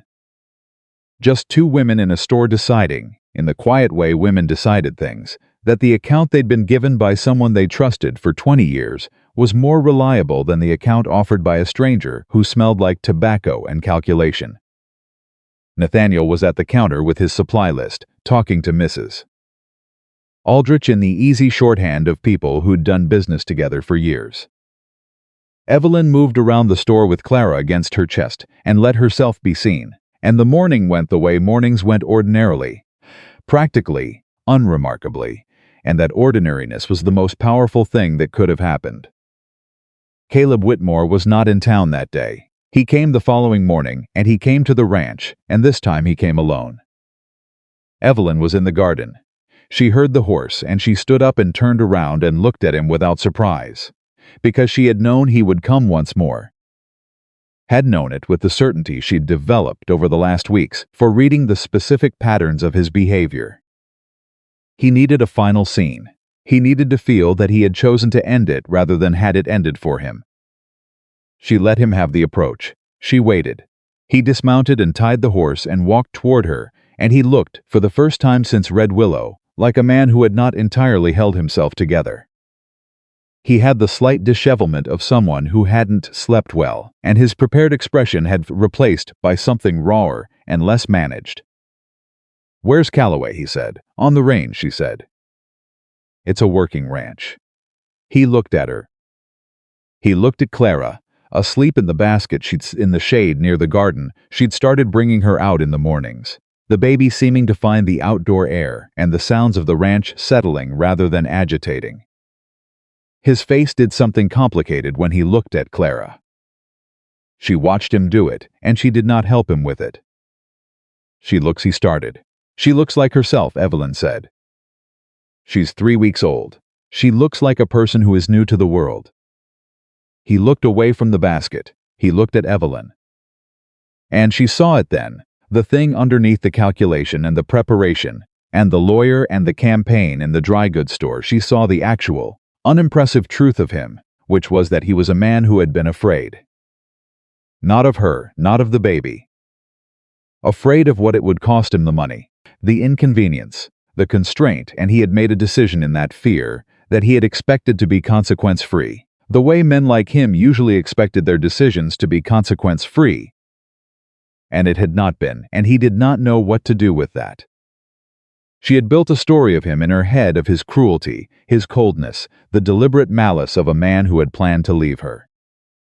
But standing here looking at his unmade face, she understood that the truth was smaller and more ordinary than cruelty. He had just been afraid and selfish and weak, and those things had done damage as real as any planned cruelty, and they were also just human. Pitifully, unimpressively human. "I'm not coming back after this," he said. It came out with more difficulty than he'd intended. She could hear it. "I want you to know that." "All right," she said. He stopped. "Started again. I made a bad decision. In Red Willow." "Yes," she said. "You did." "I'm not." He pressed his lips together. "I'm not going to pretend it was anything else." She looked at him steadily. "What are you asking for, Caleb?" "Not what the lawyer asked for." "What are you actually asking for?" A long silence. "I don't know," he said finally, and it was the most honest thing she'd ever heard him say. She took a breath. She thought about what it had cost her: the platform, the fear, the 35 days of rebuilding from nothing, the night of Clara's birth in Nathaniel's hand, and the small, furious cry of a new life entering the world. She thought about all of it, the full weight of it, and she thought about what she wanted to carry forward and what she wanted to set down. "I'm not going to tell you that what you did was all right," she said. "It wasn't. You know it wasn't. And Clara is going to grow up knowing who her father is, and I can't control what she does with that knowledge when she's old enough to have it. That's her right." She held his gaze. "But I'm not going to spend the rest of my life making you the villain in a story I'm trying to move away from. I've got better things to do with my time." He looked at her for a long moment. Something in him settled. She could see it, the tension of a man who'd been braced for a fight he hadn't been able to win and had just been told the fight was over. "She's going to be all right," he said. He wasn't asking. "She's going to be more than all right," Evelyn said. He nodded once. He went to his horse and he untied it and he mounted, and he looked at her one last time from the saddle. And she saw in his face the specific expression of a man recognizing something he had let go of and understanding, fully and finally, that it was gone. He rode east.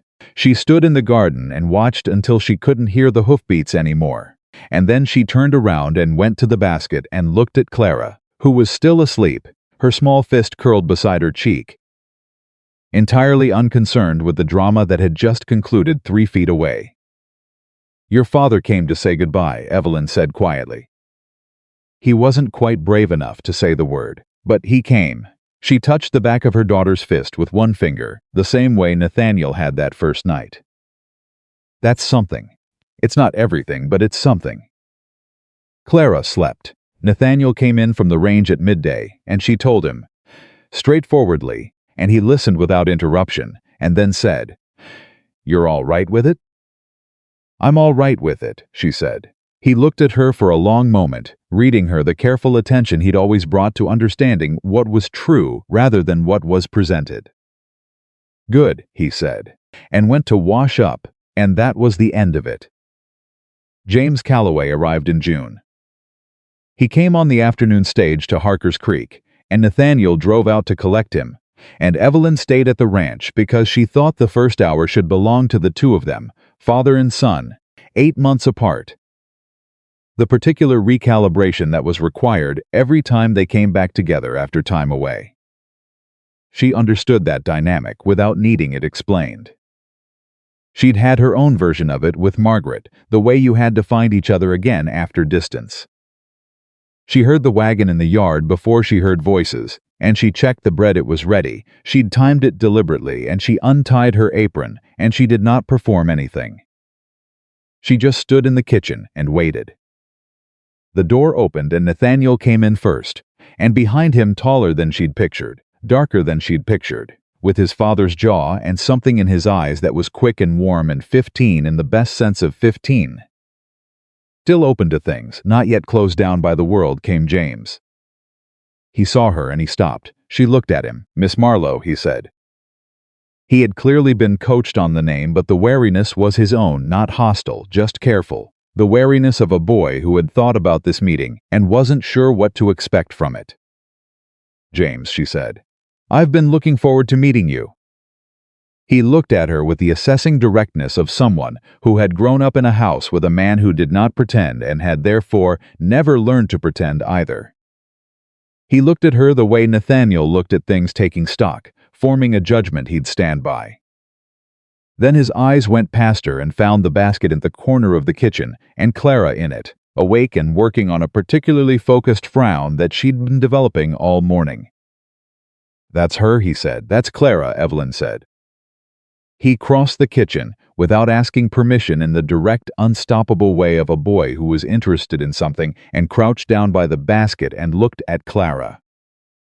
Clara looked back at him with the thoughtful, slightly skeptical attention she brought to all new faces. "She's looking at me," he said. "She looks at everything," Evelyn said. "She has opinions about most of it." Something crossed his face, the flicker of a grin that was so clearly his father's. She felt it somewhere in her chest. "Dad said that," he said, in his letter, that she already had opinions. "He's right," she said. He stayed crouched by the basket for another moment, and then he stood up and looked at her again, and the wariness had shifted, not gone, but rearranged, sitting alongside something else now, something more curious and more open. "He also said you make good bread," he said. "I do," she said. "Better than Tom's, which ain't hard," he said, "and better than Dad's, which is basically impossible not to be." Nathaniel, from the doorway, said, "I can hear you." "I know," James said, with the easy comfort of a boy who'd been saying things his father could hear his entire life and had made his peace with it. Evelyn set the bread on the table and called them both to sit down, and the three of them and Clara in her basket in the corner, offering occasional commentary, had dinner. And it was loud and ordinary, and alive in a way the kitchen had never quite been in the months she'd been here, and she thought, this is what a house sounds like when it has all its people in it. The thought arrived so naturally, so cleanly, that she didn't even flinch from it. All its people. She was one of them. The summer moved the way Colorado summers moved, fast and bright and demanding, the ranch at its most alive, the range work heaviest, the days longest. James worked alongside Tom and Nathaniel with a commitment that surprised Evelyn until she realized it shouldn't have. He'd been coming out here every summer for years. This was his work too. His place too, and he was 15 and wanted to prove it. He was also, it turned out, intensely curious about everything and not shy about acting on it. He sat at the kitchen table in the evenings while Evelyn nursed Clara and asked her about Philadelphia, what it looked like, what the buildings were like, how many people, was it true you could walk for an hour and never leave the city? He asked her about sewing, how she'd learned, what the hardest thing to repair was, whether she'd ever made something from nothing or only fixed what was already there. He asked her about her grandmother's farm, and she told him about Wayne County in summer, and he said he'd never been to Ohio, and she said it was a different kind of beautiful from Colorado, quieter, rounder. And he considered this with his father's exact expression of a person genuinely taking in new information. One evening, about 3 weeks into his visit, he asked her directly, "Are you going to stay?" She looked at him. He was looking at Clara, not at her, but the question had been aimed at her. "I'm planning to," she said. "For good," James Nathaniel said from across the room. "It's a fair question," Evelyn said. She looked at the boy. "I'm planning to stay for good." "Yes," he nodded. He still wasn't looking at her. "Dad's different," he said. "Since your letters. I could tell in the letters before I even came." "Different how?" she said. Now he looked at her, the quickened, open 15-year-old eyes. "Like someone turned a light back on," he said simply. The kitchen was quiet. Nathaniel had gone very still in his chair. He was a good father," James said, with the careful fairness of someone who wanted to be accurate. "He was always there when I came. He always wrote." But there was always something I don't know. Like part of him was somewhere else. Like part of him was still in 1873 and couldn't get back. He paused. He doesn't feel like that anymore. Evelyn looked at Nathaniel. Nathaniel was looking at his son with an expression that had abandoned all its usual careful management. It was just open, just present. The face of a man who was being seen clearly by the person whose seeing mattered most. James, Nathaniel said after a moment. Sir, thank you for saying that. James looked slightly surprised to be thanked for it, as though he'd said an obvious thing, and couldn't imagine why it required acknowledgement. Which meant he was 15 and didn't yet understand how rare it was to say the true thing plainly, and Evelyn hoped the world took its time teaching him otherwise. The night before James left to go back to Denver, he found Evelyn on the porch after Clara's last feeding, the baby drowsy on her shoulder, the Colorado night enormous overhead. He sat on the step below her and was quiet for a moment, in the comfortable way he'd developed over the summer, the way of someone learning that quiet didn't have to be filled. When Dad comes to Denver at Christmas, he said, "Will you come? You and Clara." She looked at him. "Would you want that?" He shrugged. Which was 15 for yes, I would want that, but I'm not going to make a big thing of it. "It'd be good for Clara to see Denver," he said, "and my aunt would want to meet you. She's been writing me letters asking questions." "What kind of questions?" "Whether you're good for him," he said, without embarrassment. Just plainly. She thought about this. "What have you told her?" "I told her you make good bread and you don't let him get away with being difficult, and you have opinions about tomato plants." He paused. "And that you're good for him." Obviously. She looked out at the dark valley below the ranch. "Obviously," she said. He went back to Denver in the morning, and Nathaniel came back from the stage in Harker's Creek quieter than usual. The particular quiet of a man who'd just said goodbye to his son and was carrying the weight of the distance between them. She put dinner on the table and they ate without much conversation. And after, when the dishes were done and Clara was asleep, she said, "He asked if we'd come to Denver at Christmas." Nathaniel looked up. "He asked you?" "On the porch last night." He was quiet for a moment, thinking, "Do you want to?" "Yes," she said. He nodded slowly. "Then we'll go." He said it the way he said things he'd decided simply, completely, with no qualification underneath. She looked at him across the table. "There's something I want to ask you," she said. "Ask it." She had been thinking about how to say this for 3 weeks, maybe longer, and she had not found a beautiful way to say it and had decided that a beautiful way was not what was required. What was required was the true way, the small and precise way, the way that held. "I want to know," she said, "if you would want to make this formal." "Legal." She held his gaze, "Not because I think I need the protection of it, and not because I'm afraid of what people say. But because I think," she paused, finding it, "I think Clara should grow up in a house where the people in it have said plainly what they are to each other. Where nothing is left ambiguous or provisional." She looked at her hands for a moment and then back at him. "And because I want to, genuinely, not because I'm grateful or because it's practical. Because I want to." The kitchen was very still. Nathaniel looked at her for a long time. He had the expression she'd come to love most on his face, the one where he was thinking something through to its true bottom before he spoke, because he didn't say things he didn't mean, and he didn't mean things he hadn't tested first. "I've been thinking about how to ask you that same question," he said, "since about the 3rd week you were here." She stared at him. "The 3rd week? You fixed Ellen's curtains," he said. "And you looked away while I touched them, because you understood that it was a private moment." He held her gaze. "There are not many people who would have understood that." She thought about it, the spare room, the curtains, the lamplight, 3 weeks in, and the way she'd looked at the wall to give him his moment. She hadn't thought about that in months. "You decided something about me from that," she said. "I understood something about you," he said. "There's a difference." She looked at him. "Then yes," she said, "I'd like to make it formal." "If you would." "I would," he said. "Completely." She pressed her lips together against the thing that was rising in her chest, not sadness, something else. something that needed a minute to organize itself into a feeling she could sit with. She breathed through it. He waited, the way he always waited, without filling the silence. "I never thought," she said finally, "when I was sitting on that platform, that the answer to that day was going to be something like this." "What did you think it was going to be?" "Survival," she said. "I thought if I could just survive it, that would be enough." He looked at her across the table, with the full, unguarded expression she'd been collecting all these months, like the most valuable thing she'd ever found. "Is it enough?" he said now. She thought about Clara asleep in the next room. She thought about James on the porch, saying like someone turned a light back on, with his 15-year-old plainness and his father's jaw. She thought about Mrs. Aldrich and her hands flat on the table, and Tom Bright eating bread without commenting, and the curtains in the front room, repaired and hanging, the seams nearly invisible if you didn't know what to look for.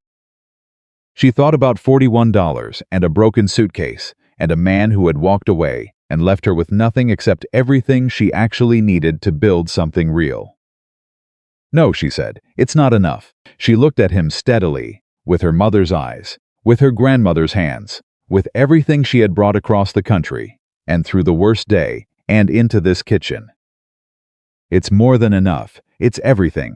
He reached across the table and put his hand over hers, and she turned her hand over and held his, and neither of them said anything more, because nothing more needed to be said. Outside, the Colorado night went on being enormous and full of stars, and the ranch breathed in the dark around them, the barn, the fences, the creek at the bottom of the valley, the 50 acres that had been one man's solitude and was now, quietly and irreversibly, and finally something else entirely. They were married in September in the front room of the Calloway Ranch, with Mrs.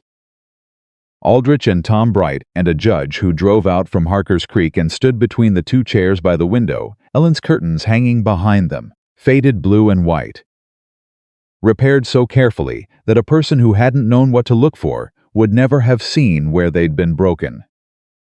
James came back from Denver for it.